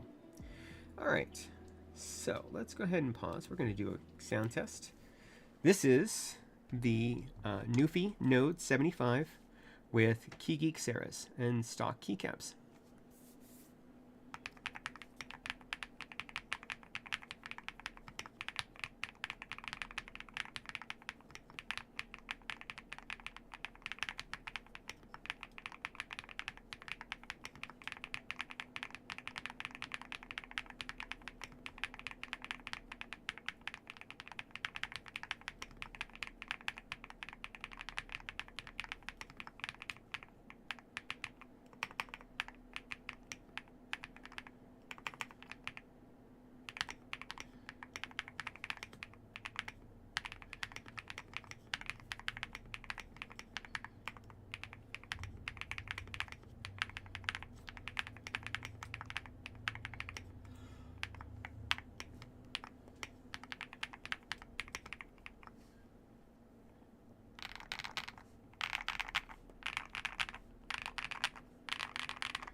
So yeah, that's nice with the stock keycaps on it.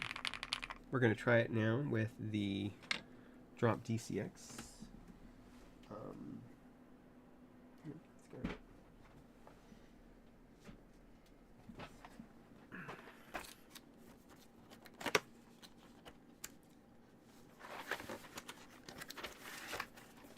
This is Drop DCX Dusk, which I think is going to go well with the beige. we are going to use the accents as well. I think that's going to be nice. So first things first, actually, let's set you off to the side.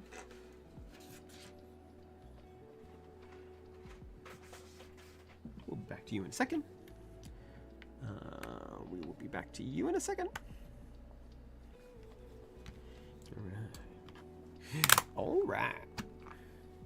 I'm not going to be nearly as concerned about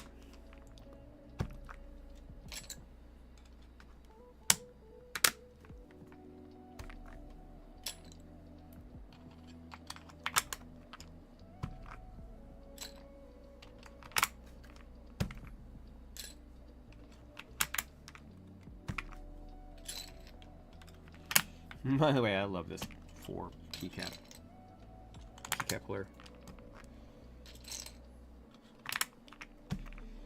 If you rebuild keyboards like I do, which is a lot, then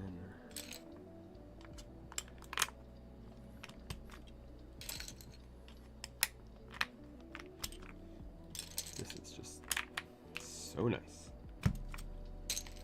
Although, like I said before, be careful if it doesn't want to release when you're doing 4 keycaps with this. Just switch to the smaller one, like a 1 keycap puller. Because it's not worth ruining your keycaps over, right?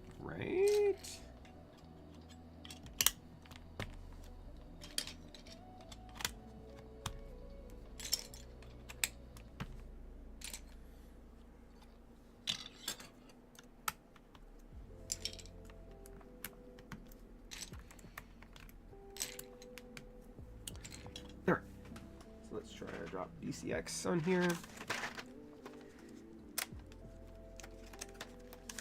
Like I did before, I'm going to start with the accents first. And I think the only accents I'm going to use are going to be escape and enter. I could use the arrows, but I'm not a big fan of the enter if it's a non-exploded arrow cluster. Of having them kind of attached like a weird number 1. Hey, while I got this open, let me grab my page up, page down, delete, and anything else? There. Nope, that's it. If not, we'll be back. It's not like you're going anywhere. Hopefully, like you guys.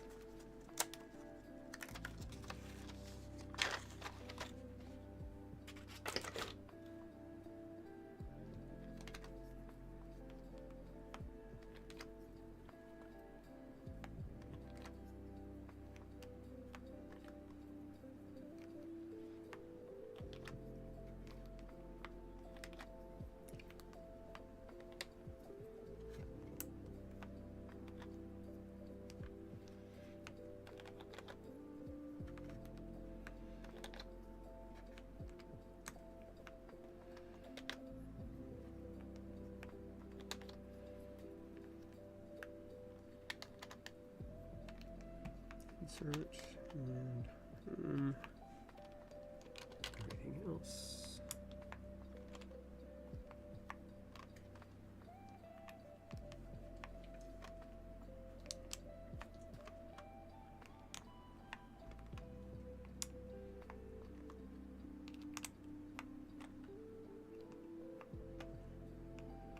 What do y'all think about this? I mean, beige is a pretty good canvas to start with.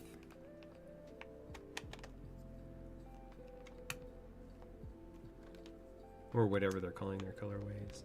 But it's beige. Come on. Come on.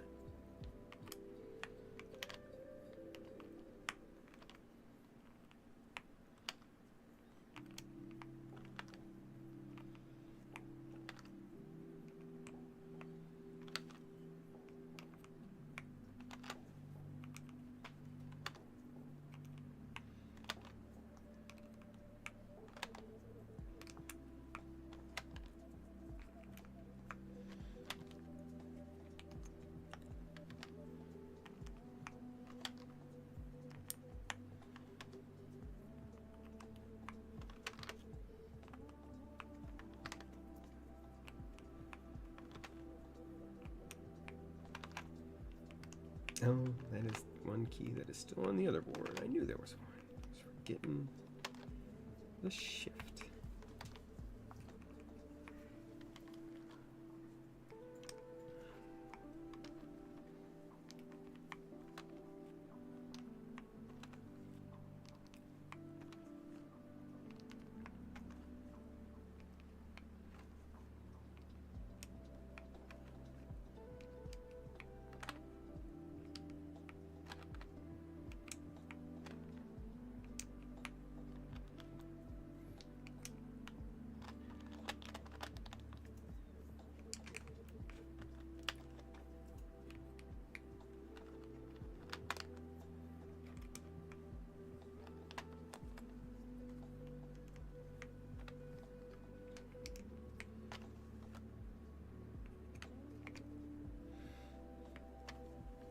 All right. And 1, 2, oh no, still got one to grow on right there. Let's grab that shift and then we'll be done.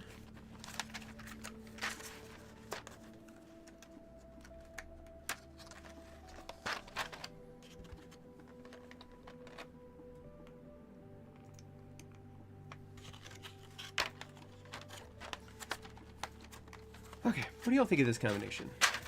Does it work? Does it work for you? There is another direction I can go, which is die sub PBT,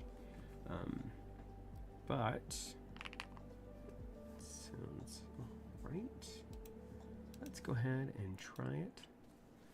This is the Nuphy Node75 with KeyGeek Sarah switches and drop DCX Dusk.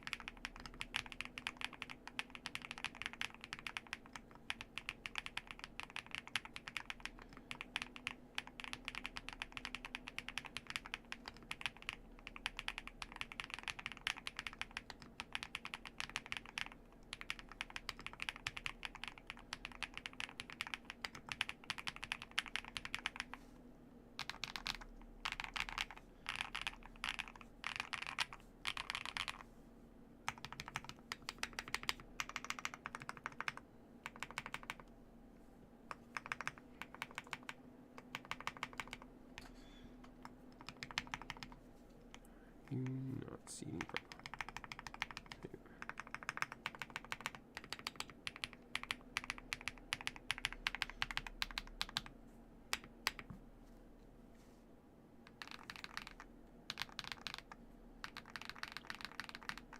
I could go lower.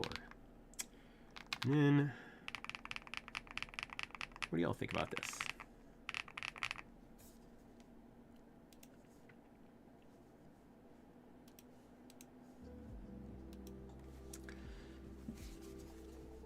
It's pretty good.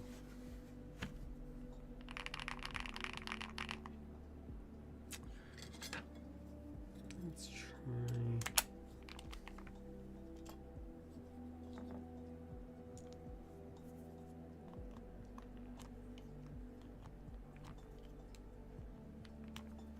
Now I'm just so curious about the Y3X's on here.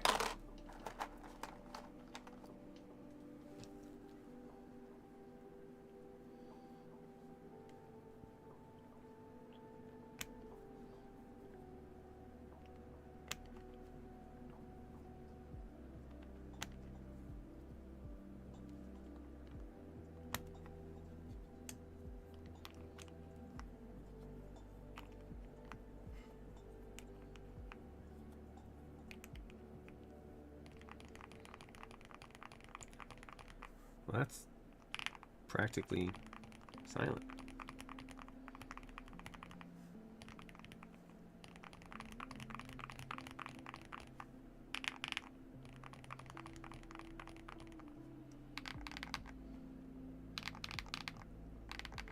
I don't know why that's the case, but yeah. Putting those on here, makes it nearly silent. Let's not do that then.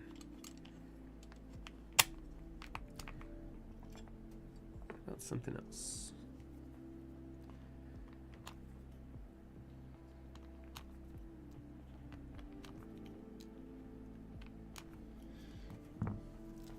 The words of Ernest Hemingway, I do a lot of switch changes.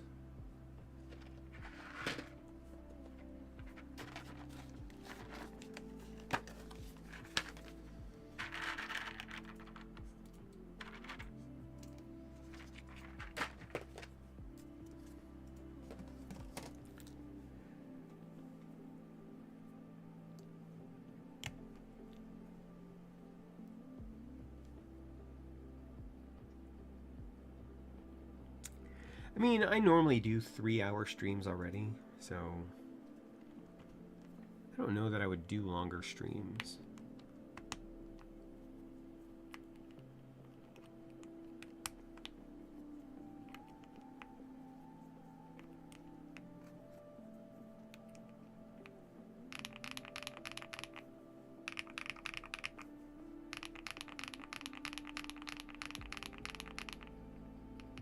That's nice.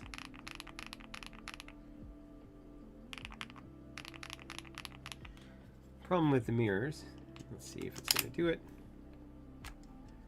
is that they like to not stay with the plate. Let's see, I think do that thing.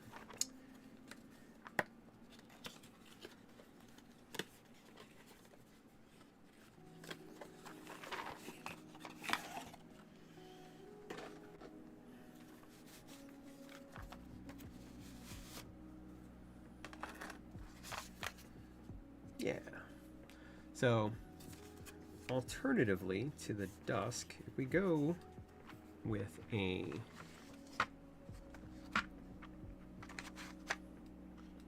dye sub PBT, we can do glorious.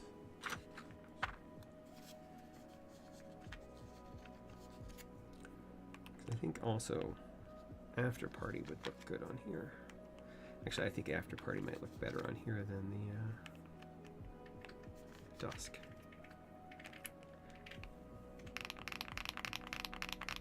Oh.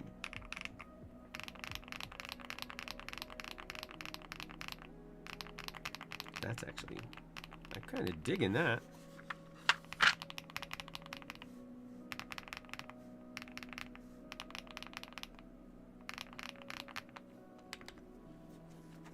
Spacebar. Where's my spacebar at?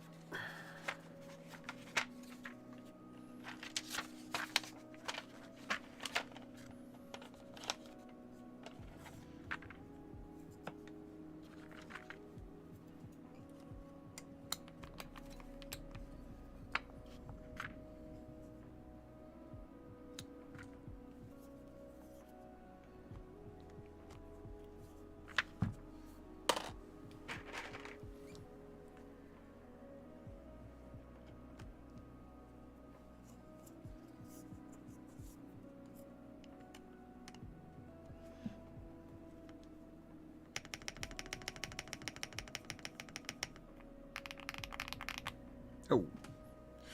All right, yo. Time to pivot. Pivot.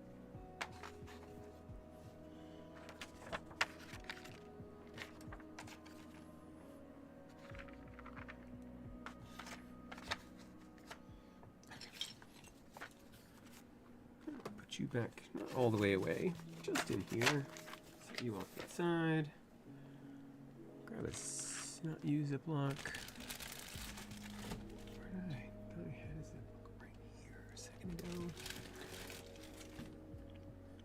But I don't. Okay.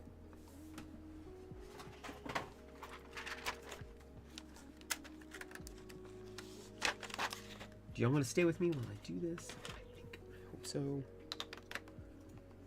I'll do this, and I think I'll be happy with it for the moment. I say for the moment because that is how I roll.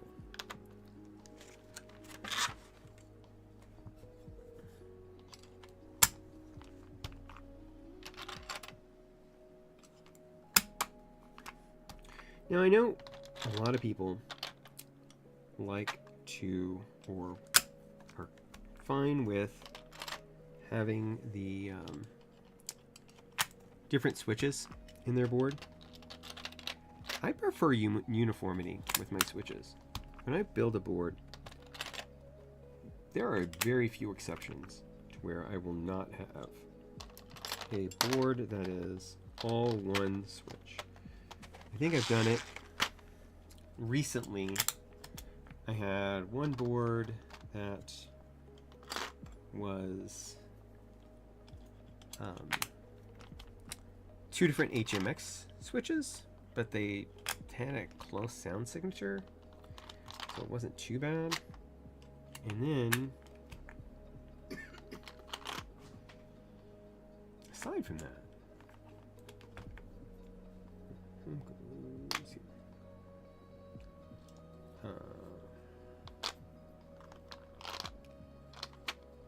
that, I almost always have a full board of switches.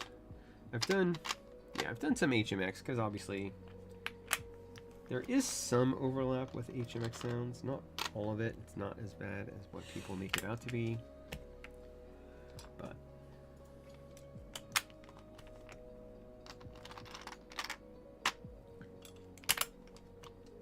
and even the ones like the one I did recently was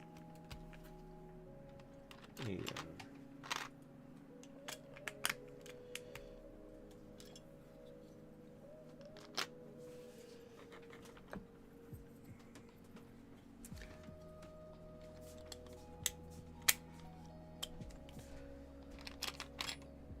they were different, but I just put it on the top row, so it wasn't bad.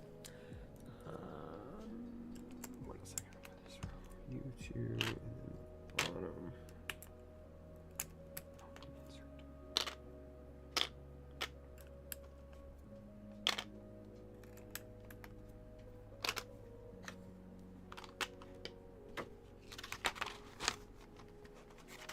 Second best packaging. The best packaging is, of course, Osume, because it actually tells you what everything is and where it goes, even on layers like this, where you don't have that here.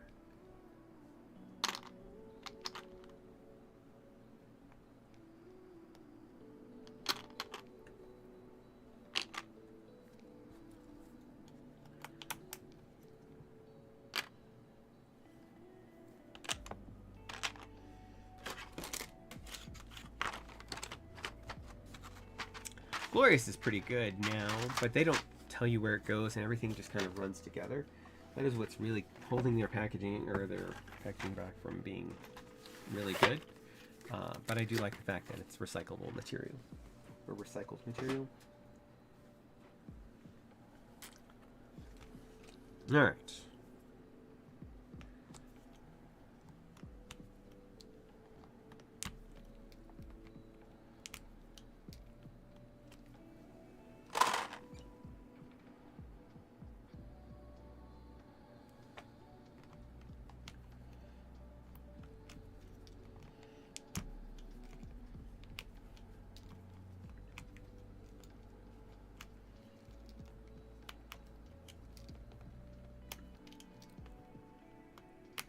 I think this is going to be the way to go. I thought the Sarahs were going to be it. Apparently, no. Just mirrors. Just need mirrors.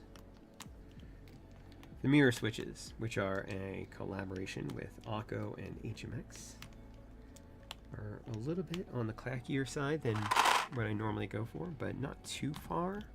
It's not like Shinhai level. Or there's a new one I saw, which are like the clackiest switches ever. They're being touted as a new HMX. I think Lume Keys has it, and I think they have it on sale right now.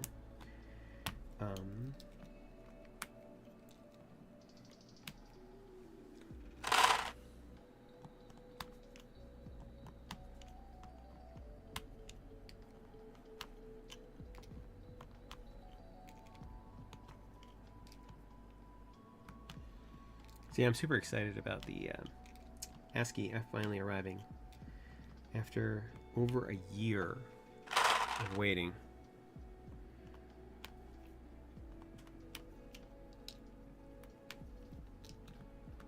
I don't know if anybody else is waiting for theirs right now, or if they've recently received theirs.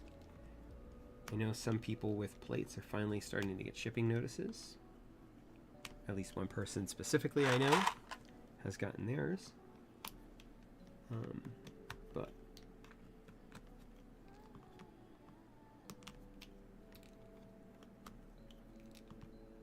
so on my next stream, I'm building that, and I'm going to build the Hermes, which is a Nix Keys numpad, which I already have. But I wanted to give it more of a showcase, so I didn't want to stack it onto the same,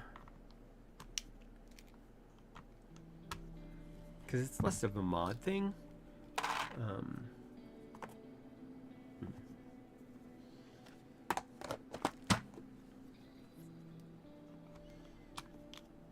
Although it does have a lot of options for like different plates, and Nix Keys will do custom engraving on their weights for you with an additional cost, I believe. But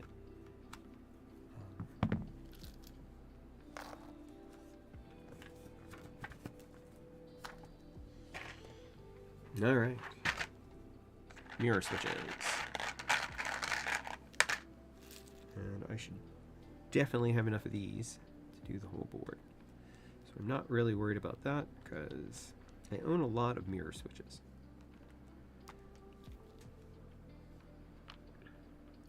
I ended up picking up some extra mirror switches and some extra cilantro switches because they're carried at Micro Center, and apparently some people didn't appreciate them like I do, so they returned them.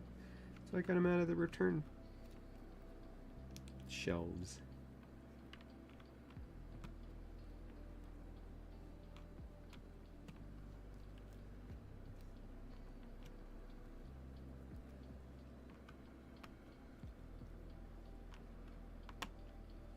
Cat hair.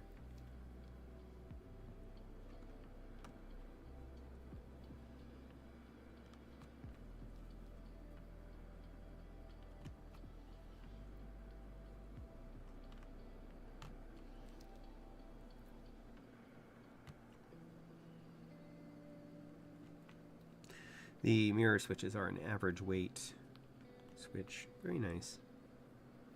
Very comfortable to type on, linear. The cilantros obviously are the debump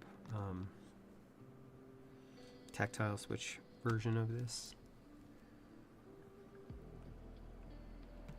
And out of all of the recent Akko switches, these two are probably my favorites.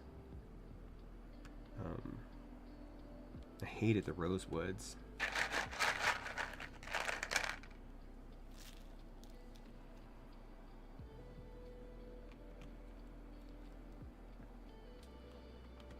And the bittersweets. Ugh. Yuck.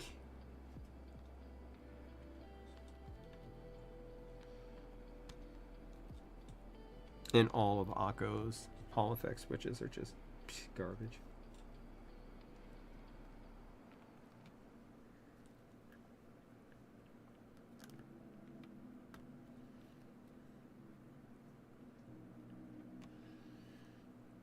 Astrolight. Should have been called Astral Slight.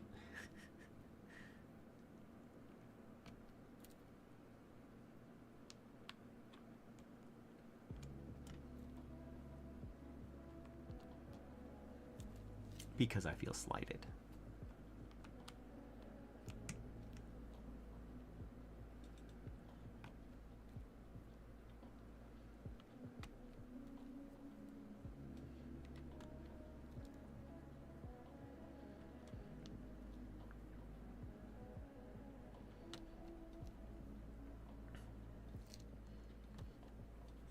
Does anybody think I should use the Glorious keycap or the Ascend Enter key?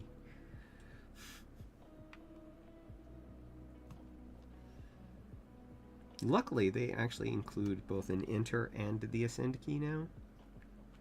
So you don't have to have that ascend key if you don't want it anymore, which is nice.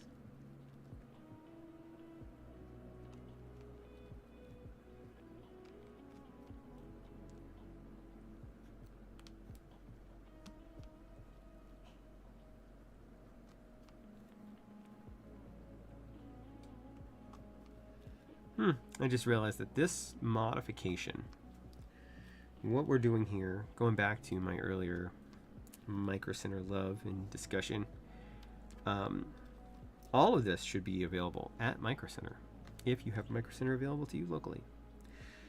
The Node75, I believe they now carry the Akko mirror switches, as well as glorious after-party keycaps.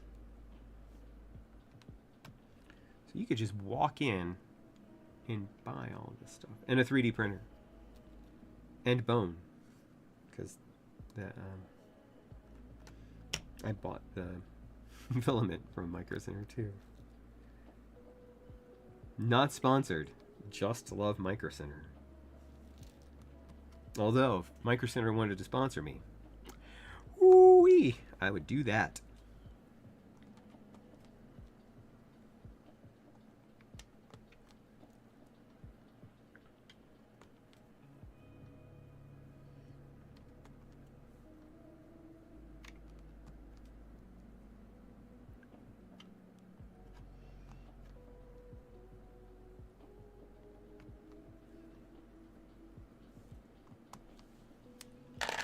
All right.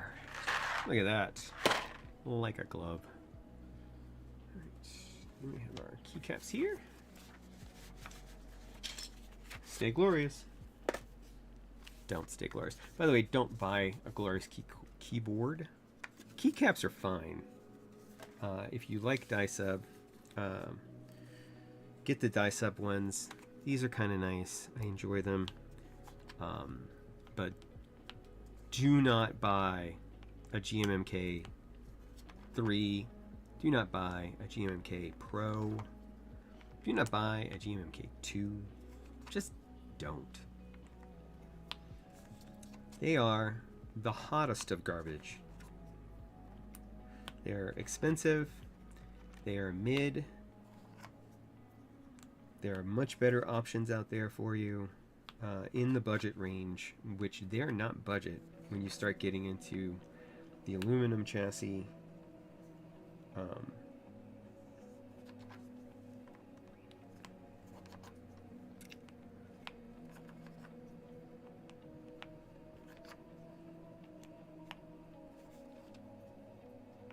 I know I've said it on my channel before.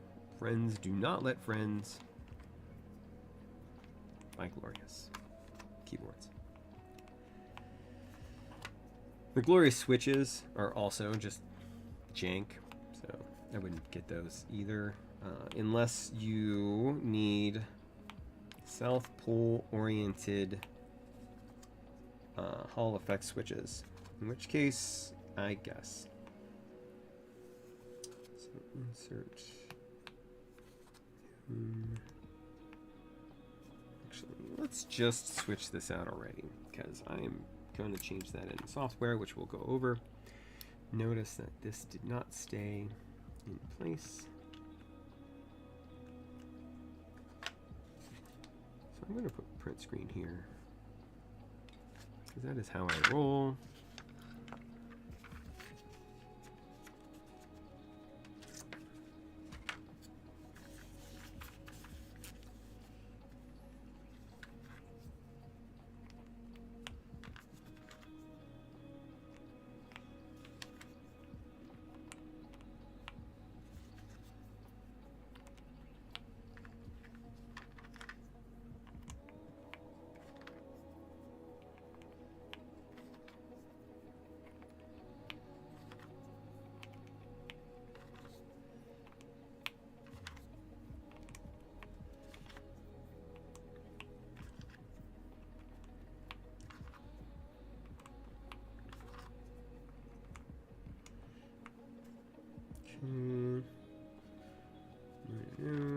Come back to you.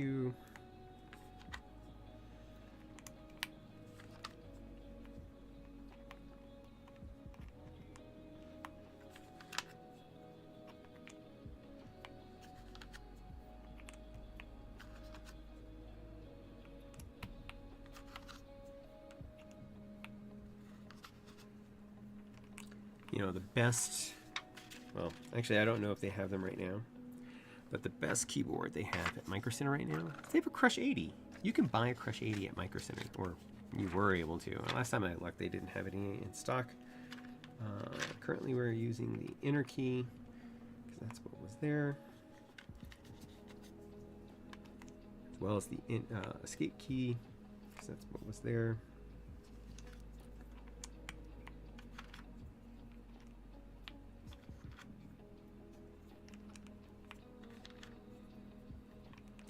Oh, while I do like the colorways on Glorious keycaps like this, and several others, their kitting is not good.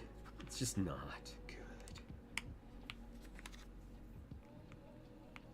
So keep that in mind. Make sure that it will fit the keyboard, because they only kit for, like Keychron, they only kit for themselves. So if it doesn't go onto a Glorious keyboard, then it's not going to be in the kit. So 60, 65, no 7U support, no step caps, no bunch of things.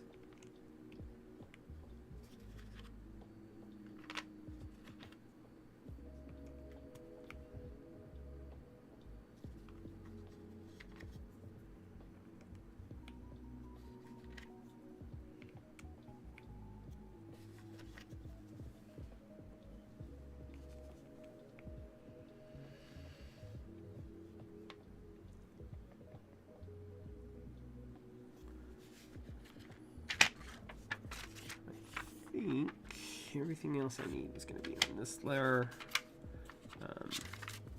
Like I said, there is the Ascend key. There is the Glorious escape.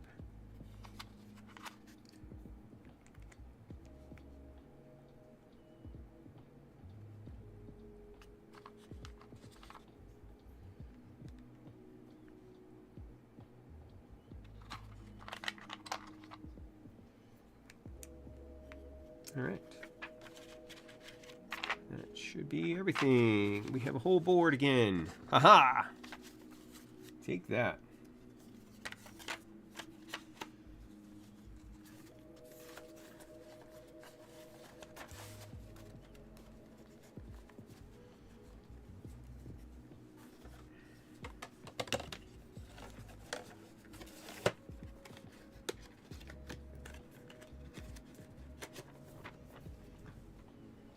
Okay.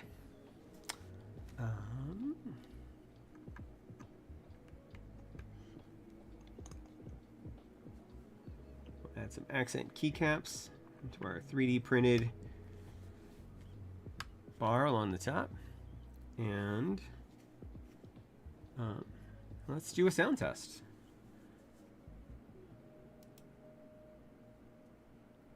We'll come back to you in a minute.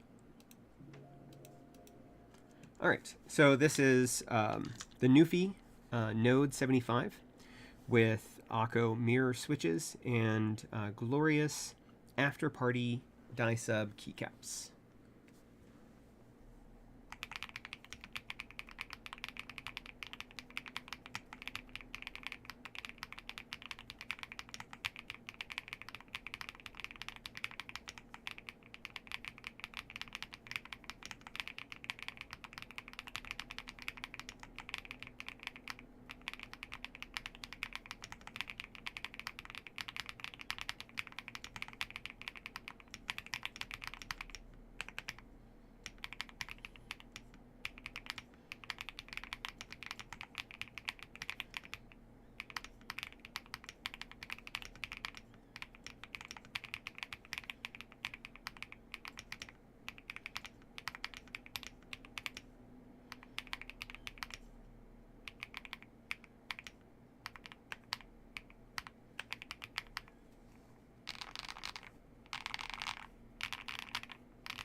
Nice. All right. Let's go ahead and plug that back in. We can see how our lighting is going. And our lighting is not doing too bad. Let's go ahead and bring back up the software. Back to layer 4. We're going to replace the Jilly G Willikers heck out of that with our print screen. We got home. We are going to do page up, page down, and end. I like that layout better.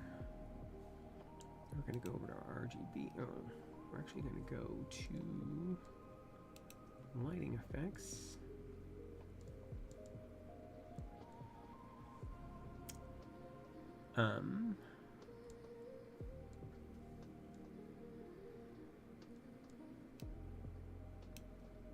There we go. Let's make it brighter. We'll just do a static white, which we'll do blue, because I love blue. I love blue.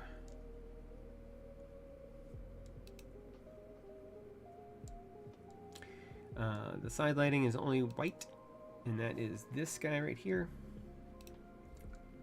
We're going to do stack. We'll do time. Brightness. Make it really bright.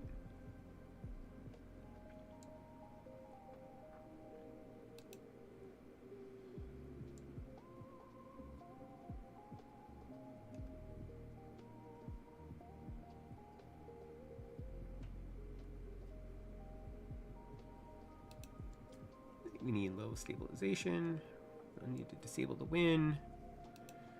You can do macros on this guy. Again, you can do sock.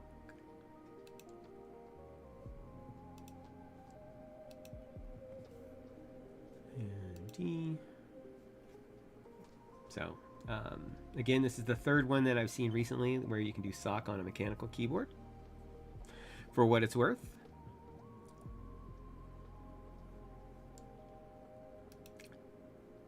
You've got your key bindings, 4 layers of functionality. This is probably the best thing in this kind of budget area, is the 4 layers, because most other keyboards have 1, or in some recent cases, none. I'm going to take a drink. Not sponsored by Coke Zero, but I would take their sweet, sweet Coca-Cola money.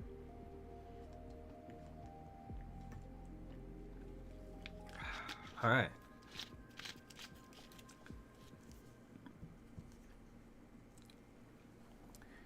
Let's move this out of the way a little bit so I can squeeze this guy back up here.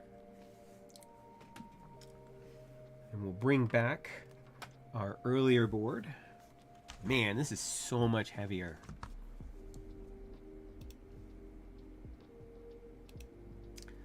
All right, and so here are our 2 boards that we built today.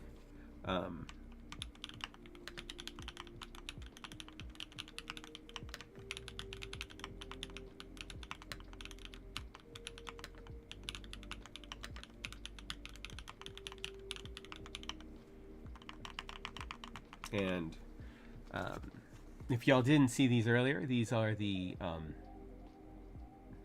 aluminum accent keycaps from Electfox. These I will use the stupid one because it's all red, so it's not that separate. So I do like it. And then we have the brass weight. We have a brass plate. We could have gone carbon fiber, which I have.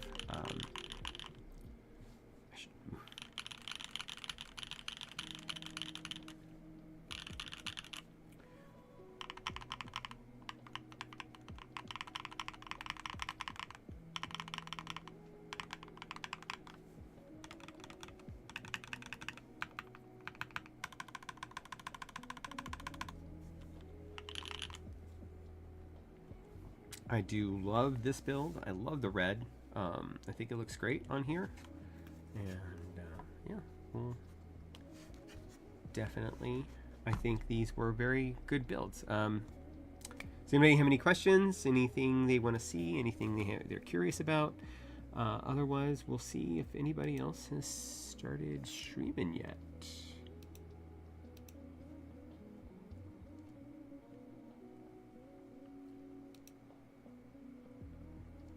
Oh, actually, there was one more thing I wanted to show you on this board. We'll move you off to the side. You get to be the showcase keyboard back here for a while. All right. Oh. One thing to watch out when you make this thing heavy, the magnets don't want to, you overwhelm the magnets. Again, this is an almost 3-pound keyboard now, with the brass plate and the brass weight. So if you try to lift it up by this, especially if the cable is in, you're gonna have a bad time. So this is in VIA, because that is how I have it configured.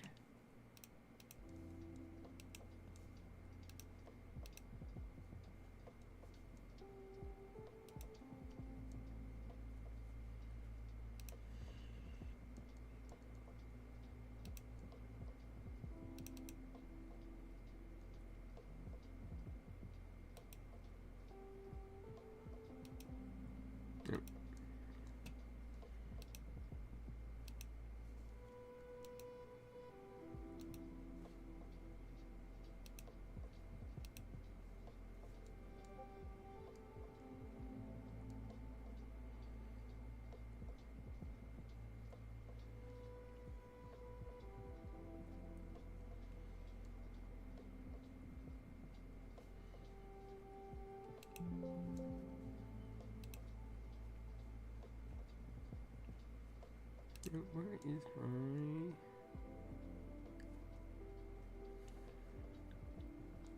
I don't tell.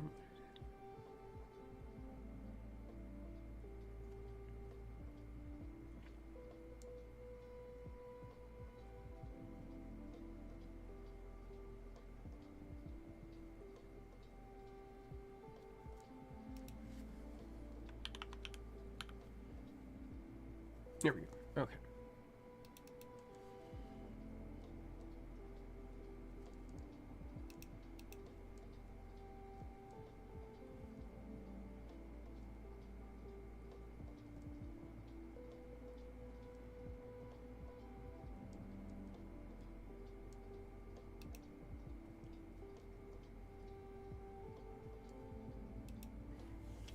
Let's try that again.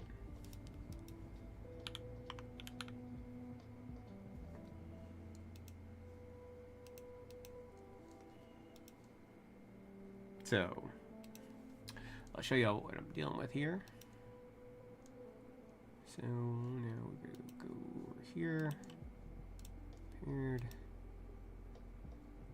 There we go. We're going to make this. Hey, look, that doesn't work. So, apparently, the VIA implementation is not ready for prime time. Nope. Messing everything up. Put tab back. Put tab back. Put the candle back. Then let's page up. View is page down. View as MO1. View as right control. Boom, boom, boom, boom, boom. This has lots of layers, which is I'm happy to see. We've got a bunch of stuff over here, which we'll use in a second. But we're going to put our media stuff in here, because I love my media. Stop. Your play. Your previous. Your next. Okay. And then you are going to be print screen. Home, page up, delete, end, page down, arrow, view,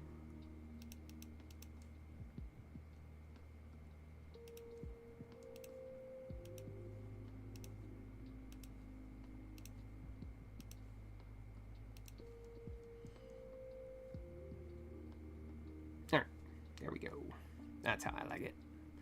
I like it like that. All right. So we want to. There we go.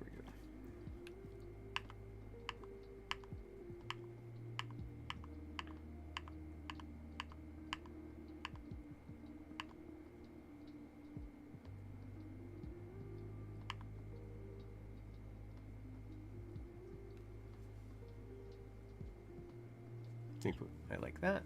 We'll show off what we're got going on. It's a red to orange, left to right gradient. So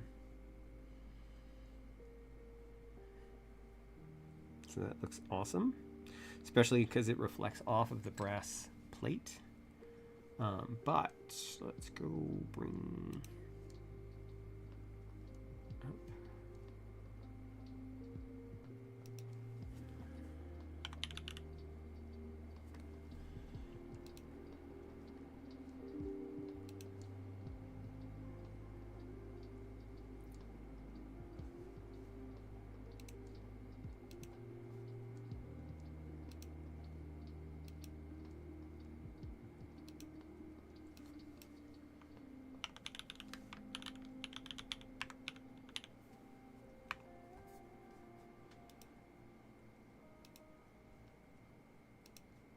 So this is the drop keyboard configurator. Now this took me a little bit. I had to reach out to them to get this after drop went tets up.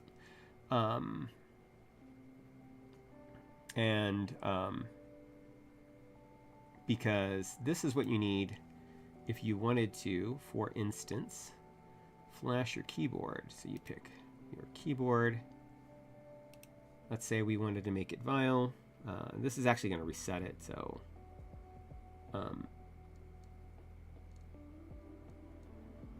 and then you put it into your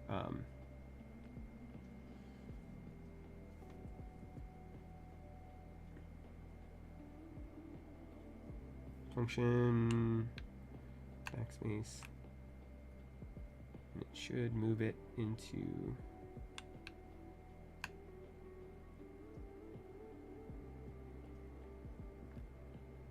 no, you can't do that. Oh, hold on.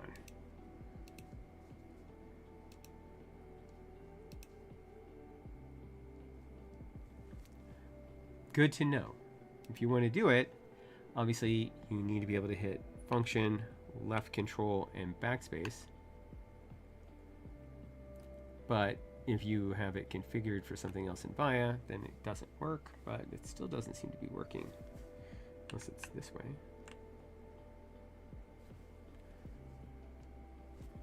Let's try it this way.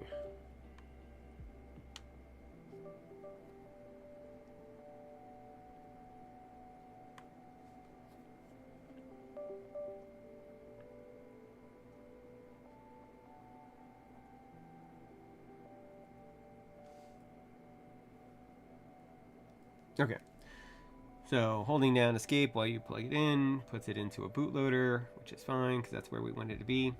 So we've got our CSTM65 selected, our vial selected, flash keyboard.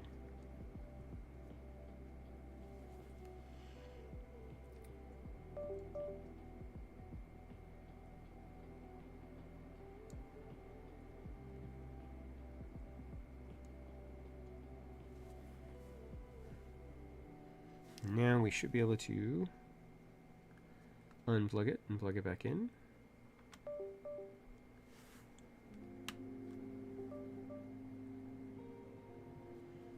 And it should go to that. Now the board has been reset, but we should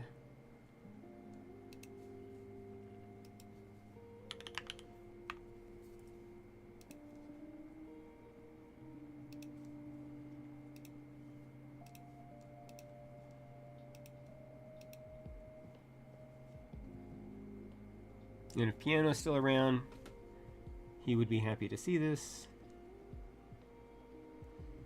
Now it's in vial.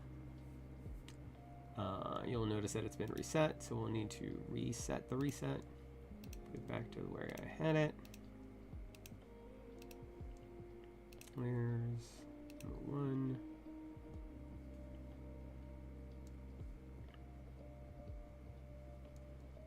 And anything else? I think that, oh no, view. Basic, right control.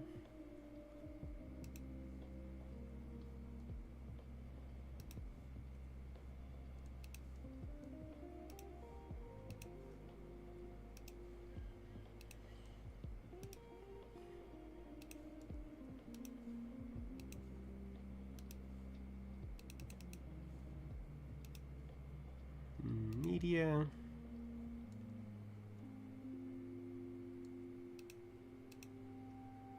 Mute. Stop. Play.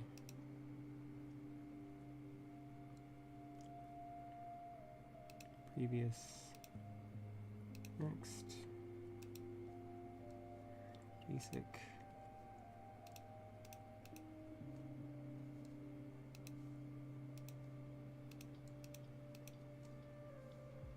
Okay. Now, the big question is, since we're here, can we do changes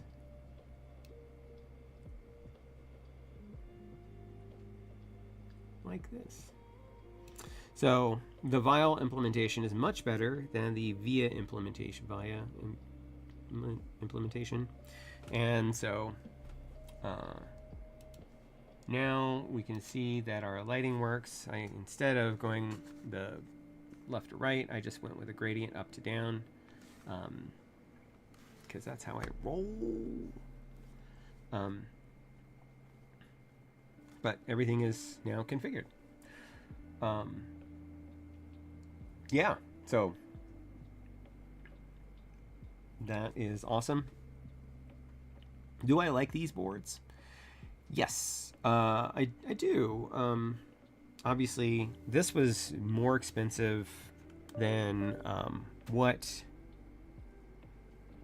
I think it was worth at the time. I was able to pick up most of the stuff cheaper when they were being closed down, or I probably would not have bought it. I thought about buying it on different occasions, but you know, the fact that it's an ABS plastic case,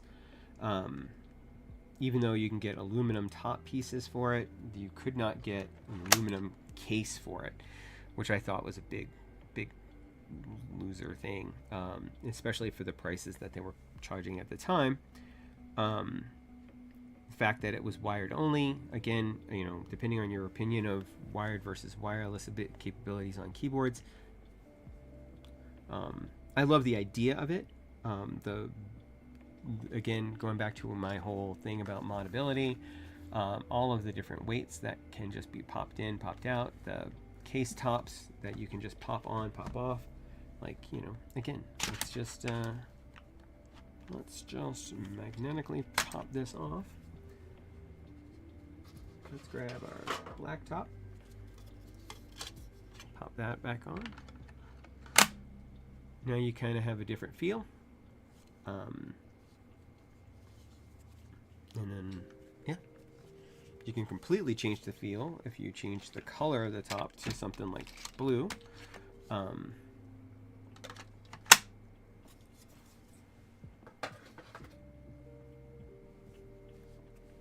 And as for the Nuphy, this is fun, but I mean, it's not. I mean, you could have a knob here just as much. We'll see when the Zoom 64 arrives, because it'll have a little knob right here. I'm not as big a fan of 75%. I prefer 65, or just I prefer function row less FRL keyboards overall.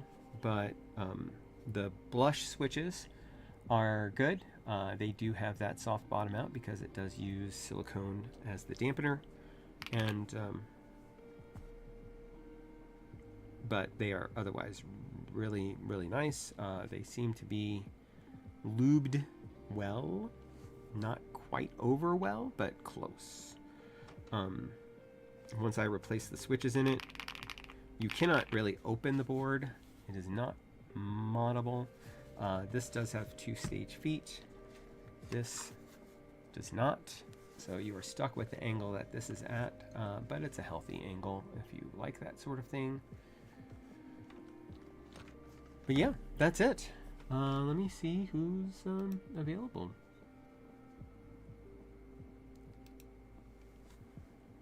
Let me plug in a keyboard.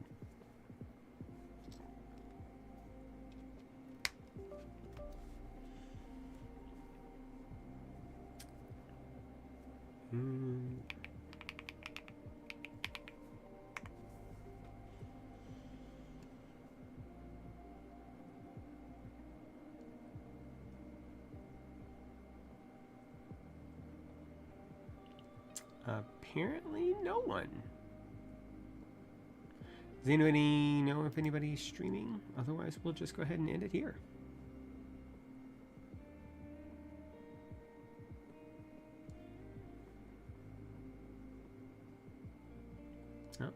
Again, I'm not streaming next week. I'll be at a convention.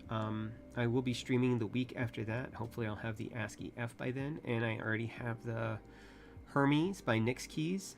And so that will be what I am streaming then. We'll be doing 2 more builds. I'm looking forward to both of them. And then probably, well, then I'll be off. Well, no, I should be on the week after that as well. And I might do more ASCII F testing, or I will be building something new. I've got a couple of things lined up. And yeah, thanks for joining me. And